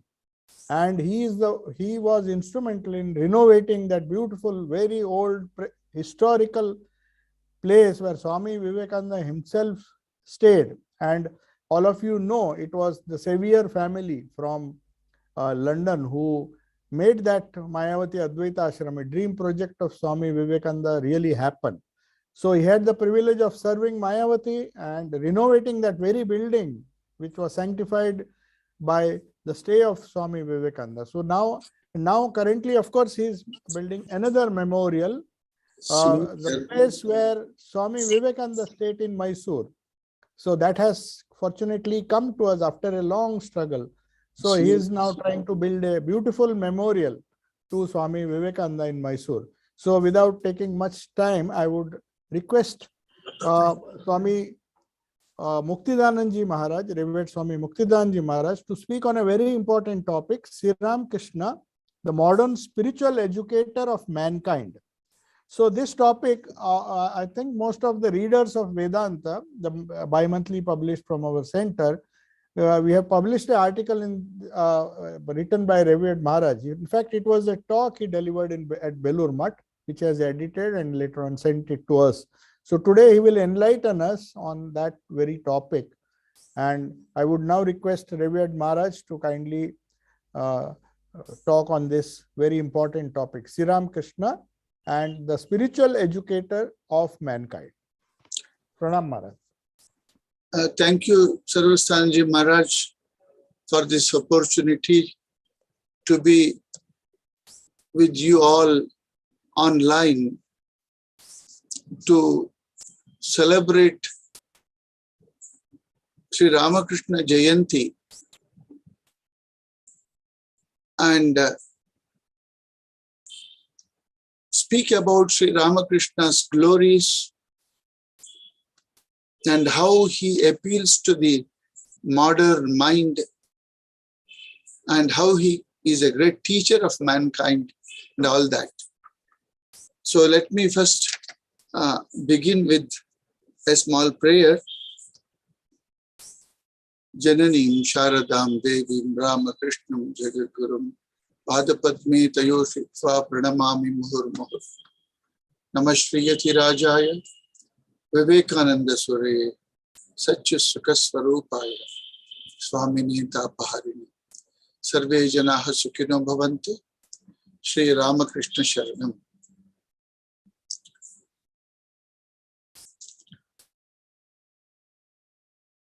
I'm glad to be with you all this evening to speak on a very relevant, interesting topic, Sri Ramakrishna, the modern spiritual educator of mankind or the teacher of mankind. See, Sri Ramakrishna's life is very unique. It is a life which infuses in us a kind of intense desire to know God. See, to vast majority of most of us, the world is real. Plants, animals, things, men, and the materials around, the sky and the nature. Our life, our mind is sense-bound. And we live amidst the reality of the sense-bound world. But God is beyond senses. God is real to us by virtue of faith. In Sanskrit, they say apta vachana. Somebody else has realized God. He communicates to us. And we feel that God is real by virtue of faith. But Sri Ramakrishna makes us God somewhat more real by his series of sadhana and varieties of experience. And he was all the time imbued with the divine consciousness. And he used to get into the trance. That is, trance means God conscious state, and he used to become oblivious of the world outside. We are oblivious of the divine within and conscious of the world outside. Samadhi is quite reverse. So, Ramakrishna's that pure spiritual mind, saturated with the divine consciousness, his every word that he has spoken, which is recorded by Master Mahashay in his gospel, which is a historical event. Ramakrishna is not a mythical person. He is an historical person. And a person who is from a rural background, one who has not read scriptures so intensely, which tells about God, yet he has known the essence of the scriptures by intuition, by his own spiritual experience. In fact, the wide range of spiritual experiences we had, the experience of God starting from the vision of Kali, Ramlala, Krishna, Radha, and the experience of light and experience of Nirvikalpa Samadhi, the varieties of devotional practices, Navavidha Bhakti, and then he used to see God everywhere. And he also wanted to know and find out through the other religious tenets, whether by practicing them, whether God can be true. So various contours of religion and spirituality, Sri Ramakrishna touched and investigated and makes God real to us by virtue of his experience and his communicating directly, and he makes religion vibrant. So, by reading Sri Ramakrishna, by intuitively understanding his spiritual experiences, by following his guidance, by prayer, by intense vyakulata, that is spiritual aspiration, purifying our mind by repeating God's name, shedding tears for God, remaining for a few days in solitude and seeking God. And he makes you feel that God can be easily realized. He will not make religion or spirituality difficult and distant. He makes spirituality simple, easy, direct, and he makes you feel much before the actual spiritual experience, the God is real. And God is our Antaryami. And if we try, if we have concentration of mind, if we have purity, which we can cultivate step by step, and if we can really intensely yearn for God, three conditions he puts. One is yearning, wanting God. We really want God. We want so many things in the world. It is not one of the many things that we want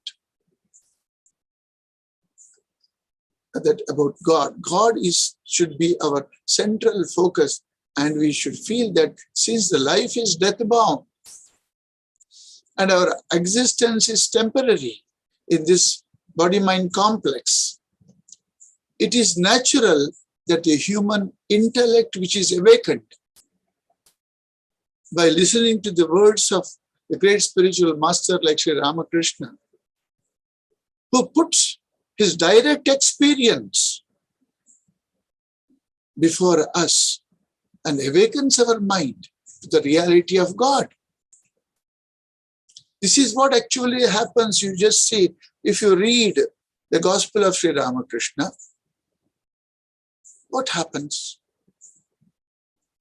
If at all you have visited Dakshineshwar and you have visualized Sri Ramakrishna, sat here, sat there, moved here, moved there. The divine person, the God himself, he has declared that one who was Rama in Treta, a Krishna in Dwapara, is now in the form of Sri Ramakrishna, but not according to your Vedanta, because according to Vedanta, that everybody is divine.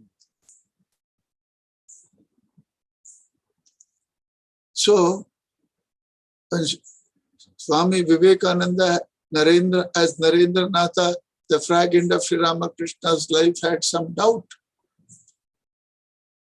It surfaces in his mind in the presence of Sri Ramakrishna. Sri Ramakrishna suddenly sits and says, Narendra, you have doubt? Know for certain that one who was Rama in Treta and Krishna in Dwapara is now in the form of Sri Ramakrishna. Some other day in the Dakshineshwar, the fragment of his life, sitting in the Dakshineshwar, on his cot, he was in a state of trance. Coming down, he says that all that is around is emanated from this. He says, do you understand? All that you see around, the whole creation is emanated, is emerged from this. He asked Master Mahasaya, do you understand what I am trying to say? Master Mahasaya repeats what Sri Ramakrishna said and says, I understand. Then he is not satisfied that Narendra Nath was there. He is asking Narendra Nath also. He wanted Narendra Nath also to repeat and know and understand whether he considers, how he considers what he said. That Narendra also tells, yes, you are trying to tell us that all that is around us emanated from the divine personality of yours. So, the divinity, the God consciousness, different gods and goddesses were so real, so vibrant in the context of Ramakrishna and their disciples and the devotees during those days. And even today, we can go back and experience Sri Ramakrishna's presence in Dakshineshwar, holding the book Gospel of Sri Ramakrishna, and how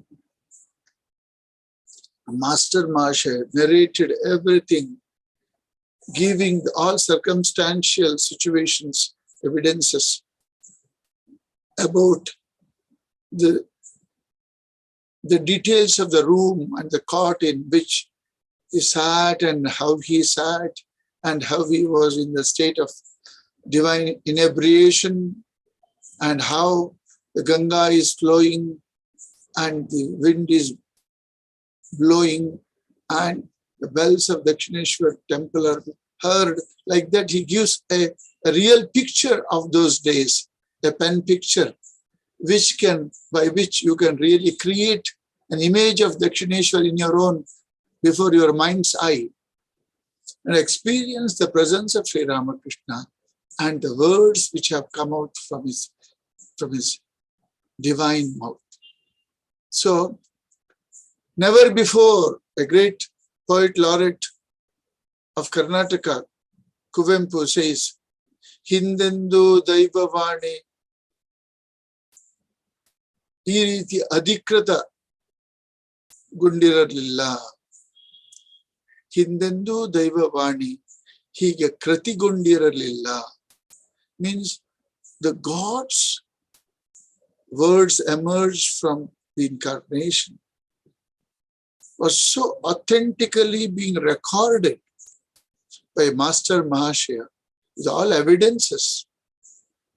And that therefore, though we believe that so many saints have spoken, so many religious spiritual masters have spoken in the past, but the authenticity and clear recording of every word with the pause, as we see in the recording of the Gospel of Sri Ramakrishna, you will not find anywhere else. So God's word in the purest, direct, authentic form is given to us by Ramakrishna and Master Mahashaya. So our spiritual life becomes easy without unnecessary doubts once we go to Sri Ramakrishna and start reading his life and teachings. It takes us to a different realm. Our perception of the world, our perception about ourselves, our perception about God undergoes a gradual transformation.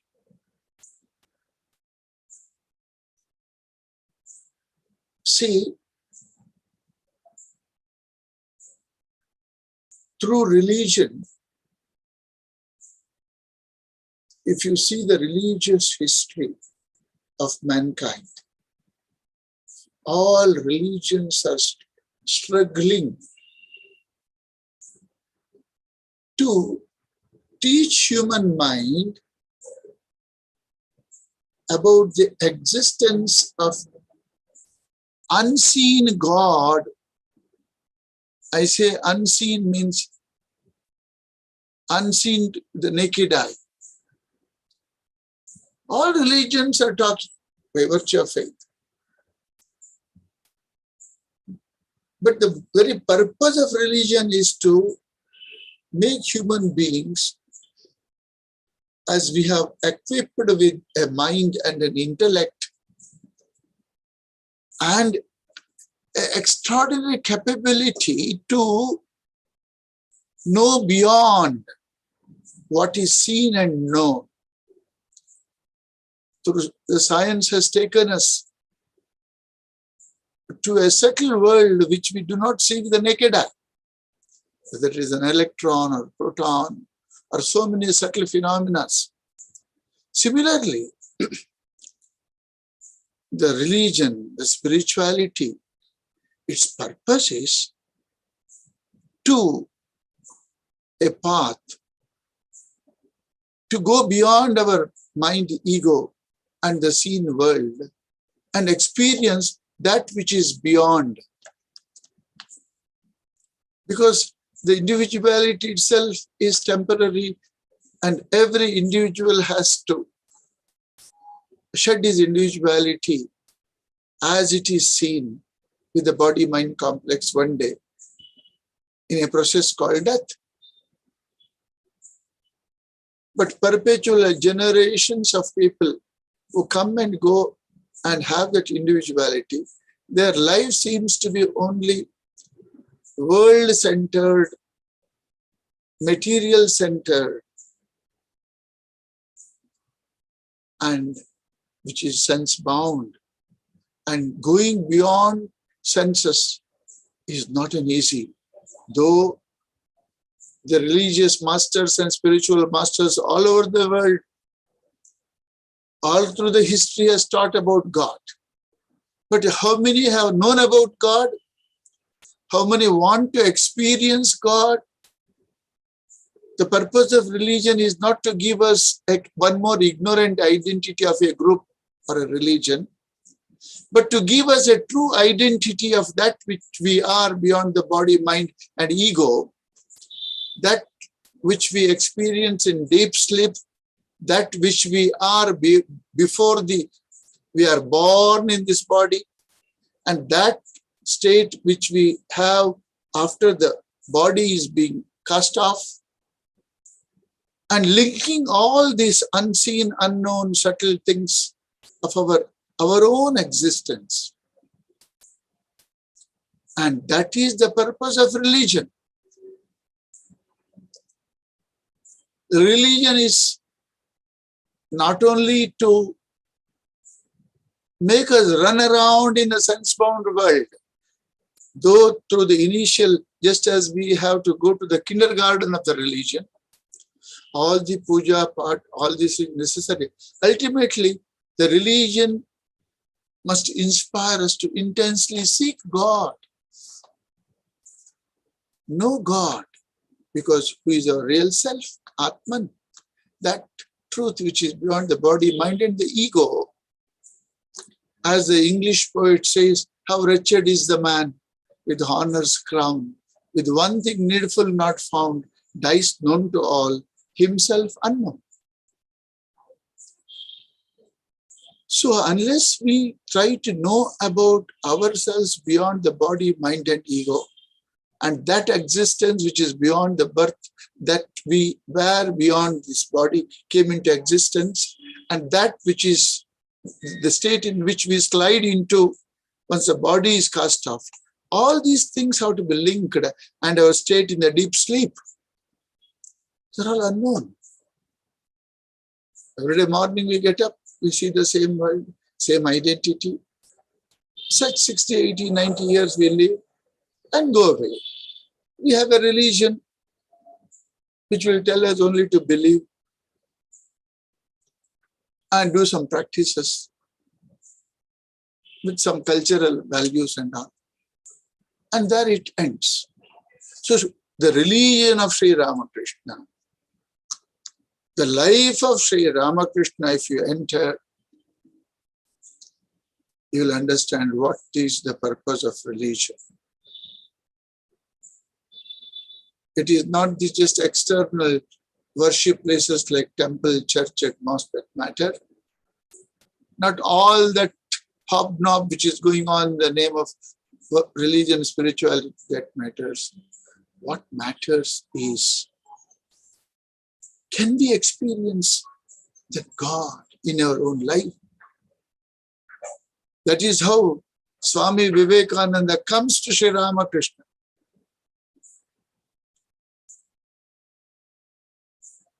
Swami Vivekananda as a Narendra had a tremendous questioning mind. He was wondering whether God is real and this religion is real. Why these all temples, mosques and all that kind of. He had a questioning mind. And when perhaps his English teacher, William Hastie, while narrating a poem called Excursion, there was a word called trance.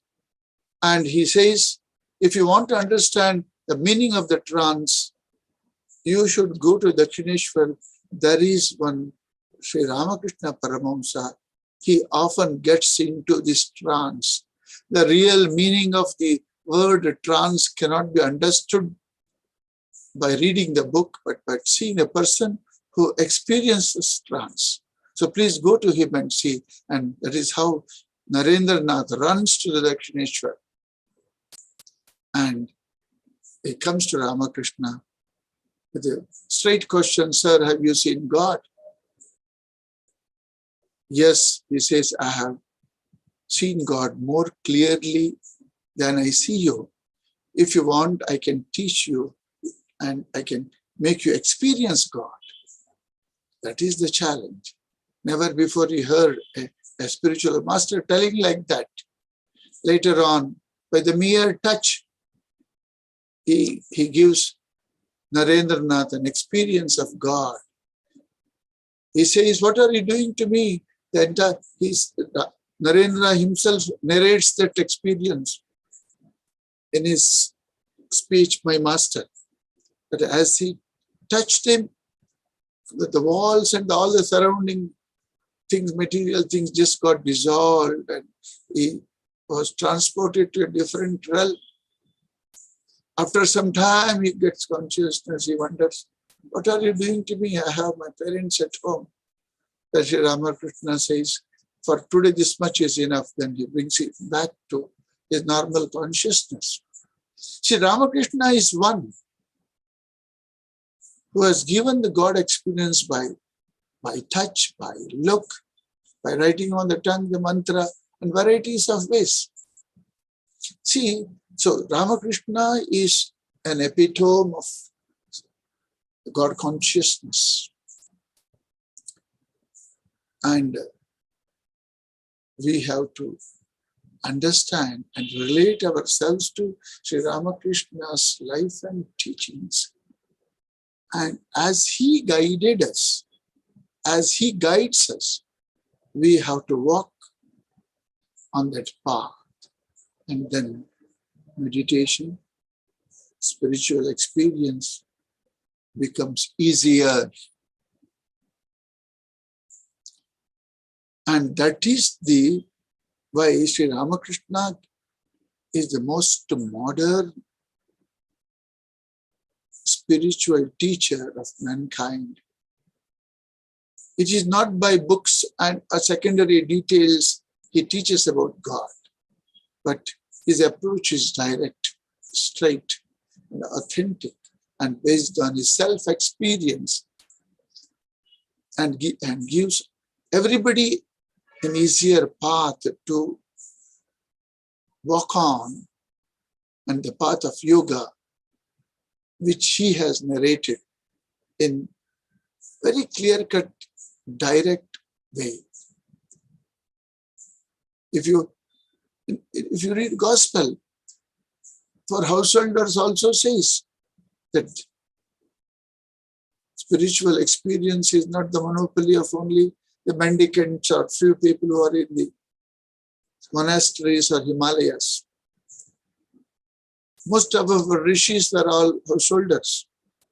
So if you have got spiritual aspiration along with your family life, student life, leading a normal life in the world as a student, as a householder, and parallelly along with your education and your life in the world of earning a livelihood, if you have the religious spiritual aspiration intensely burning in your heart, wanting to know God, wanting to see God, I'm sure everybody can go along the path of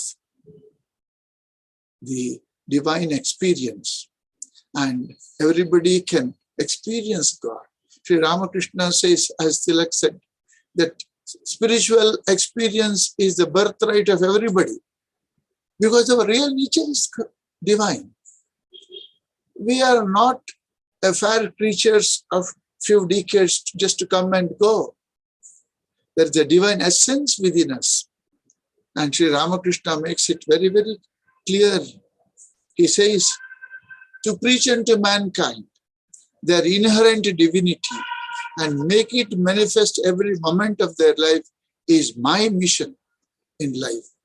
So Ramakrishna Vivekananda have come down to the earthly plane to see that our mind ascends to the divine. So they have descended down to see that we ascend to the divinehood and discover the divine truth within us. So the time is now perhaps here in Indian 10:25. Perhaps we have spent spoken perhaps more than 25-30 minutes trying to place before you the Ramakrishna's divine personality and how he was full of divinity. He wanted everybody to experience God to a direct path, an easier path, and a simpler path. He has made religion and spirituality easier and has brought it down to the reach of common man. And he himself during his lifetime practiced all kinds of spiritual sadhana, one after another, with such incredible rapidity, going straight to the divine truth, as mentioned by Aurobindo. He ransacked the divine kingdom, bringing down the God consciousness to the earthly plane and making every human being aware that our real nature is divine and the death-bound body is not our real nature. Behind our eye consciousness, there is divinity, the Atman, which needs to be experienced. And the same Atman can be experienced in the form of various forms of the divine. So he says, that's why he tells Master Mahashaya that Mother the Kali in the Kali temple is not Mranmayi. She is not made of just the clay or wood. She is Chidmayi. The external symbol, the Rupa, will remind us of the real, the divine, the Chaitanya Swarupa of the God. So we need to go from form to formless, from meditation to experience, worship to meditation, meditation to experience, and along with our worldly involvement, if inside us, if there is a spiritual aspiration burning, just as we do not forget I, while doing many things, I is intact. Suppose, just as we remember I amidst all activity, if we can also have that I should know the truth of I. It is not enough if I always identify with this body and call myself so and so. Such billions are there on this earth. And one day we go away to an unknown destination. Where we go, we do not know. Before that, it is the teleological or the curiosity of the mind to evolutionary need of the human personality that we cannot be content with little perishable personality, holding on to it for 60, 70, 80 years and dying, and not trying to go deep within through the process of yoga or spirituality. And here, in this process, Sri Ramakrishna is the greatest modern spiritual master who can take you to the known, to the unknown divine through a definite path with definite, guidance and series of experience of his own. So he makes God real to you in a special sense, much before the real experience. And that is what is called, he gives you that Shraddha, that devotion, and that yearning to experience God along with doing so many things in the world. So we should know this knack from Sri Ramakrishna. While doing 101 things in the world, that is what is called practical Vedanta. That somehow we should have an inner search. Sri Ramakrishna gives an example that somebody, if he has lost something precious, diamond ring, and it is very much there within your house, nobody has come, but you are not able to see it, get it. Then your mind might be doing so many things in the world. Where this diamond ring may be, you will be curious to know. And that is always gnawing your mind or holding your mind, that how you are in search of that diamond ring. Similarly, while doing so many things in the world, in the samsara, in the family life, if you really want to know God, it's so precious, which makes a search for an eternal, undying content of our personality, a search for that immortal essence within us is the spirituality. And Ramakrishna is the supreme guide of the modern times to take human mind to the divine realm. With this, I conclude. I thank Swami Sarvastanji Maharaj for inviting me to this program online. This is something, a new thing, the electronic era. Similarly, just this electronic, the gasket, the knowledge, the science makes us see somebody who is so far off. Similarly, Sri Ramakrishna is something like, this kind of an electronic equipment. He, by getting into Ramakrishna spiritual electronics, you will be able to see the divine presence, that which is beyond the body and mind and senses. So I thank Sarvastanandaji of our Ramakrishna Vedanta Centre, Bourne End, UK, who is trying to really disseminate the message of the Vedanta and message of Ramakrishna Vivekananda and Sharada Devi to the Western world in his own way. And I have come across a number of devotees of the London Ashrama who have been sincerely struggling and striving to seek God.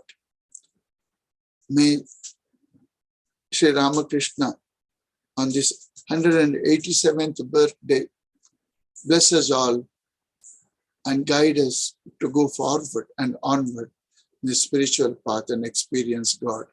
Thank you.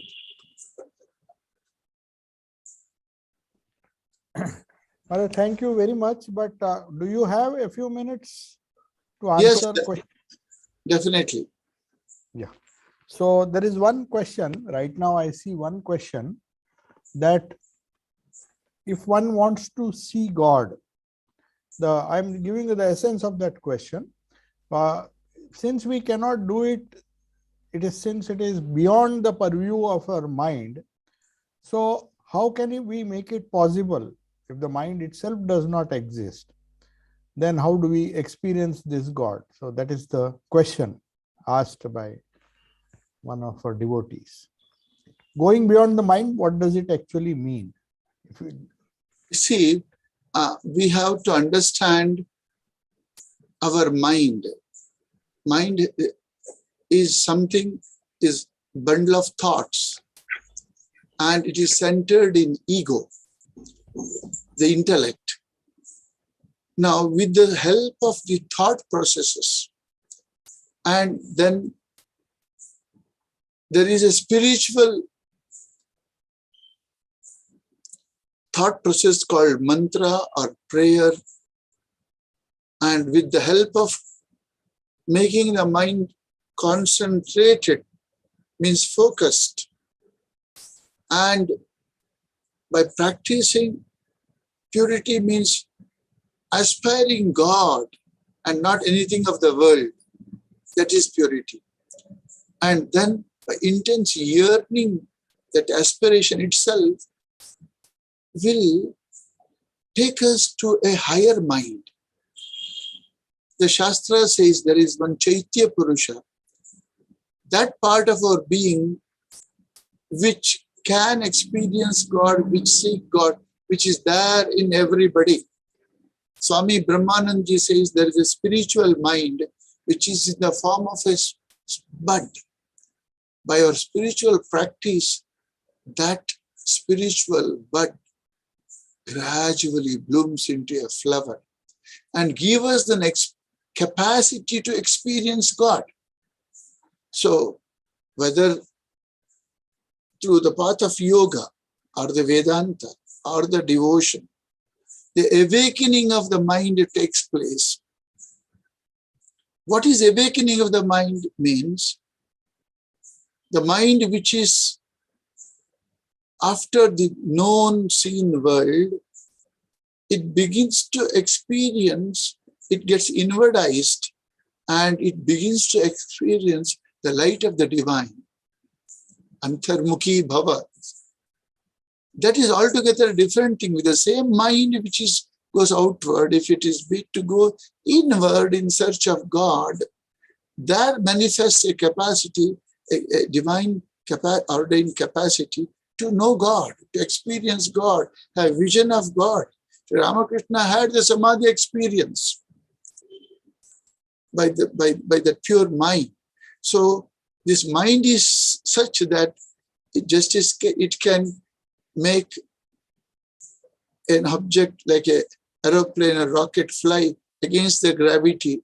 Science has done so many wonders, and all wonder is only because of the mental capability. Similarly, the same mind can be tuned to know God, and that path is called yoga. And the Indian spiritual lore, or all spirituality in all religion, will really tell us how the mind can be transformed into a spiritual equipment to know God. So this is what and then mind itself, when it goes, it becomes thought-free. What remains is the consciousness. And if the ego itself gets merged into the source of the ego, the root of the ego, the substratum of the ego, then it gives a spurana, what is called spiritual experience. That is what the Shastras say. That is what the spiritual masters have said. And with this understanding, we should go forward. Thank you, Maharaj. There are no more questions as of now, but somebody has paid a compliment. I mean, conveyed her pranams. She's Elaine Colborn, who stays very near, and she's a sincere spiritual aspirant. So she feels very happy. She has written, "We feel Ramakrishna in your words." I mean, we feel the spirit of Ramakrishna in your words. We humbly thank you. So that is but there is one more question. Of course, please enlighten us of your own personal experience with God.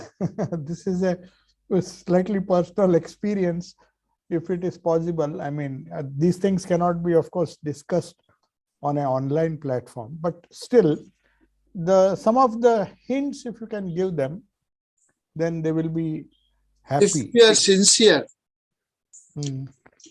and if we can really aspire for God, if not continuously, but continually with breaks, but on and on. I will tell you, everybody or most of the seekers will be blessed with some kind of a God experience, and which is authentic, which is not imagination. And definitely God blesses a sincere seeker in some stage. We should be only sincere. A total sincerity. We become centrally sincere. Sincerity will be in the corner of our mind. Then it becomes a central sincerity, wanting God. And then when our sincerity becomes total, and we wait in darkness, waiting for God. Oh God, I do not want anything other than I want God and God alone and nothing else in this life. I do my duties everywhere, but I really want God. With this state of aspiration, if we remain for certain amount of time, I'm sure everybody will be blessed with some kind of a God experience. This much I can tell you very, very authentically. One more question, Maharaj. Dr. Vayu Naidu, who last time she made some, thanked the previous speaker, Revered Swami Satyeshanandaji, but she is now asking a question. First, she thanks you. Thank you for the precision and the detail of Sri Ramakrishna. Our aspirations, pathway, when all conditions are given for our experience of God, what is the prayer by which we learn to accept that the cruelty that is meted out to some others is for good? How is this reconciled in our prayer? See, all that we can really do, we do not really understand the world. It's all its colors, the cruelty, or so many good things are also happening. This world is mysterious. We should know that we really do not understand the world fully. Instead of trying to understand the world, it is better we try to understand God and send a prayer to the Lord Narayana, the God, the divine personality. The Lord, Sabuko Janmatithi Bhagavan. That can be the Sarve Bhavantu Sukhina, Sarve Santu Niramaya. All these prayers are meant to, because the soul is really feeling so much of injustice, so much of cruelty, so much of suffering in the world. And really one feels, actually we have an incident in life of Sri Ramakrishna. Sri Ramakrishna, one day, evening, strolling up and down in his room, dhuna is put and he's going up and down, holding his towel in the hand and just going like that, inebriated with the divine, and looking towards that, directing his face towards Calcutta, he says, "Oh mother, how are those who are in this Calcutta, who are sort of lost in this world of senses?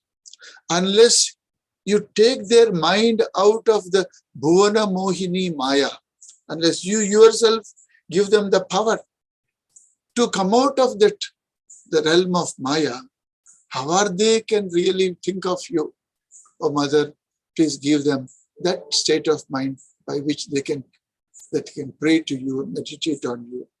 So like that, Sri Ramakrishna's life itself teaches us that we can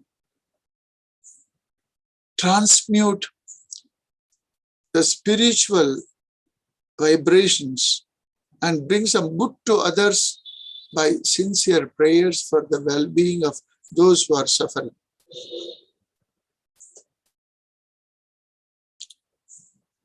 Yes, please.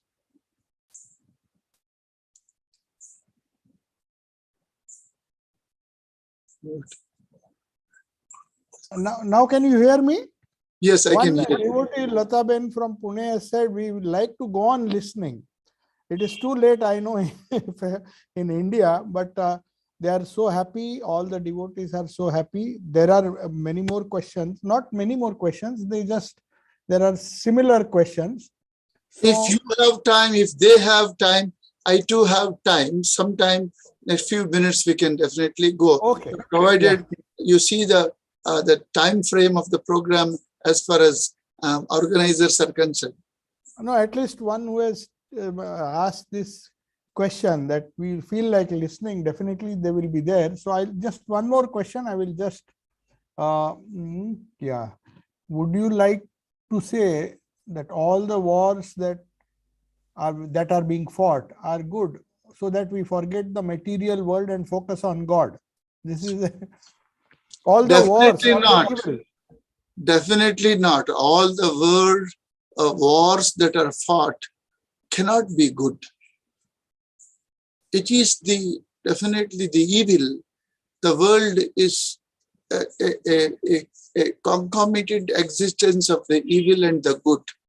Sometimes evil dominates, but not permanently, for temporarily, and that's how these wars manifest.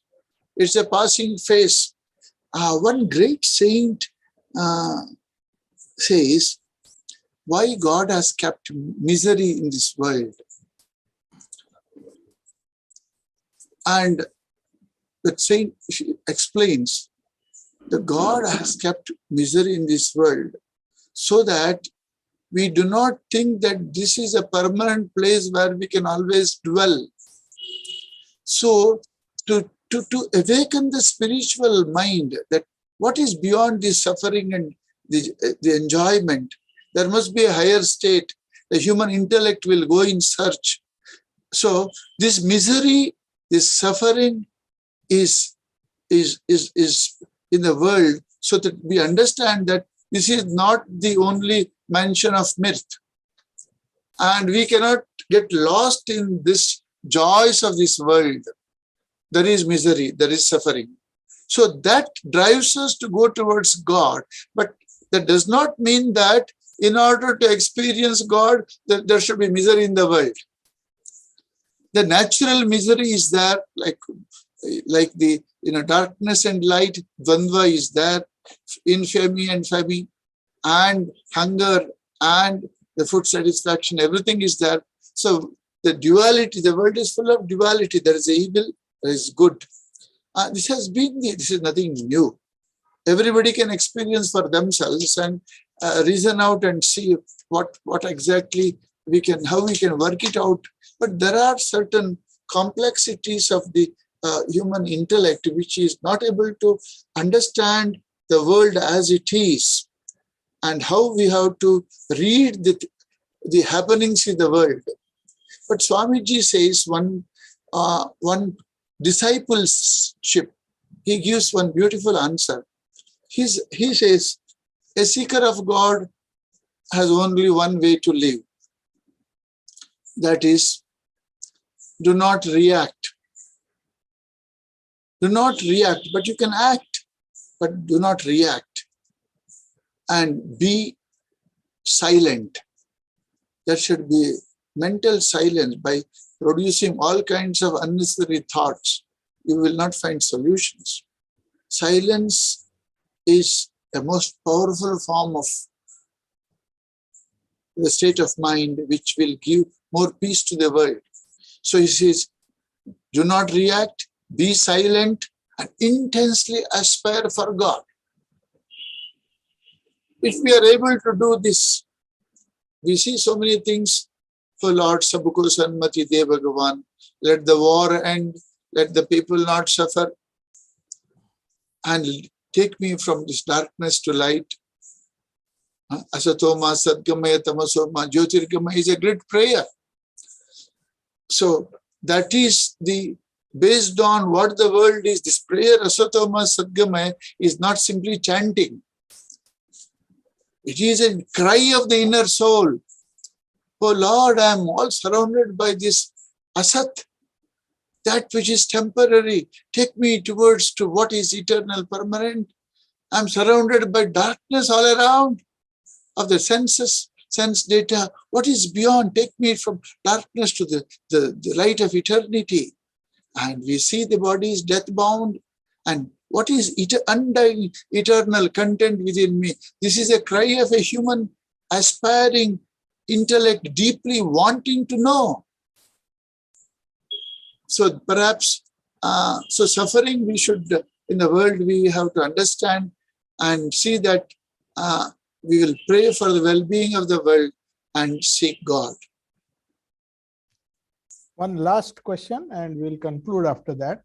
You just mentioned just now that one has to silence the noise of the world so that we can see the reality. So the question is based on that. When there is she's giving an example and asking a question after that. When we hear the tune of a musical instrument, we hear different tunes. Then when we stop tuning and suddenly the music stops and there is a deep silence, is it something similar to this? Is the silence that you are referring to, is that which we experience after the music is over? So maybe through the analogy of music, can you say that this is true? Yes, it is something like the music also, but it is not only music. If you go to a place like Himalayas, Mayavati, beyond, I have experienced it in Kedar. When you go in Kedar and go beyond Kedar, walk a little. Well, Shankara's, the hand is being shown where is when Samadhi Mandir like is there. And if you go beyond and you feel the stunning silence, you feel that you have got not only the end of the thought process, but you feel that you have gone to the end of the world. The surrounding silence will simply penetrate you and give you an experience of an undescribable state of mind where thoughts do not come. You get just stilled. So it is not only the music, it is the silence. If we are able to tune ourselves to the silence and a silent mind, if you are able to make what Aurobindo experienced by that great yogi on a cradle in Baroda, is that Aurobindo experienced first the silent mind, where mind which does not produce any wavelengths. Temporarily, everybody can experience this silence, and this silence will give us a foretaste of a spiritual experience. Because the joy of spiritual experience, not the joy of eating an experience, ice cream. Joy of spiritual experience is not the joy you get by the praise. The joy of spiritual experience is innate. It is substantive. It springs from within. It is Purana. It is natural. So that joy of spiritual experience and the joy of silence are closely related, very closely related. I think everybody must, as she has, or that devotee has experienced after the musical instruments, its wavelength stops, there is a kind of a silence. Continue. And temporarily one can experience that silence. And similarly, when you go away from the din and bustle of the city to a remote silent corner in Samarilla, where you are able to tune your mind to the real silence outside, you will see the silence within. So this much I can, reflect and respond to that particular question. Thank you, Maharaj. We do not want to detain you for long. It's just 3. Here it is almost 5:30 now, but I think it's 11 o'clock, just 10:55. Okay, but 11 is quite late. So we, yes. As the devotee here has mentioned, that they would like to go on listening, but we have constraints of time. We'll always try to organize more such seminars. Thanks to the internet, as you said, it is so easy to organize. So hopefully, now that it is successful, even I had my doubts, how could we really conduct it in such a natural way? People are able to listen to you as if you are present with us in Bourne End. You, in fact, had planned to come. We are waiting for your visit as soon as possible. Hopefully, the COVID restrictions have gone now. So hopefully, we'll expect a visit as early as possible so that we can hear you in person. So once again, I convey my pranams to you, Maharaj. Yeah. And thank you very much. Thank you, everybody. Thank you to all. My thanks to all listeners. God bless us all. Pranam, Maharaj. Pranam. So we'll conclude the session. We'll meet again at 6:30 for our regular class. Oh, sorry, 6:30, but the class will begin at 7. 6:30, we have some bhajans. So I take your leave and we'll conclude this session.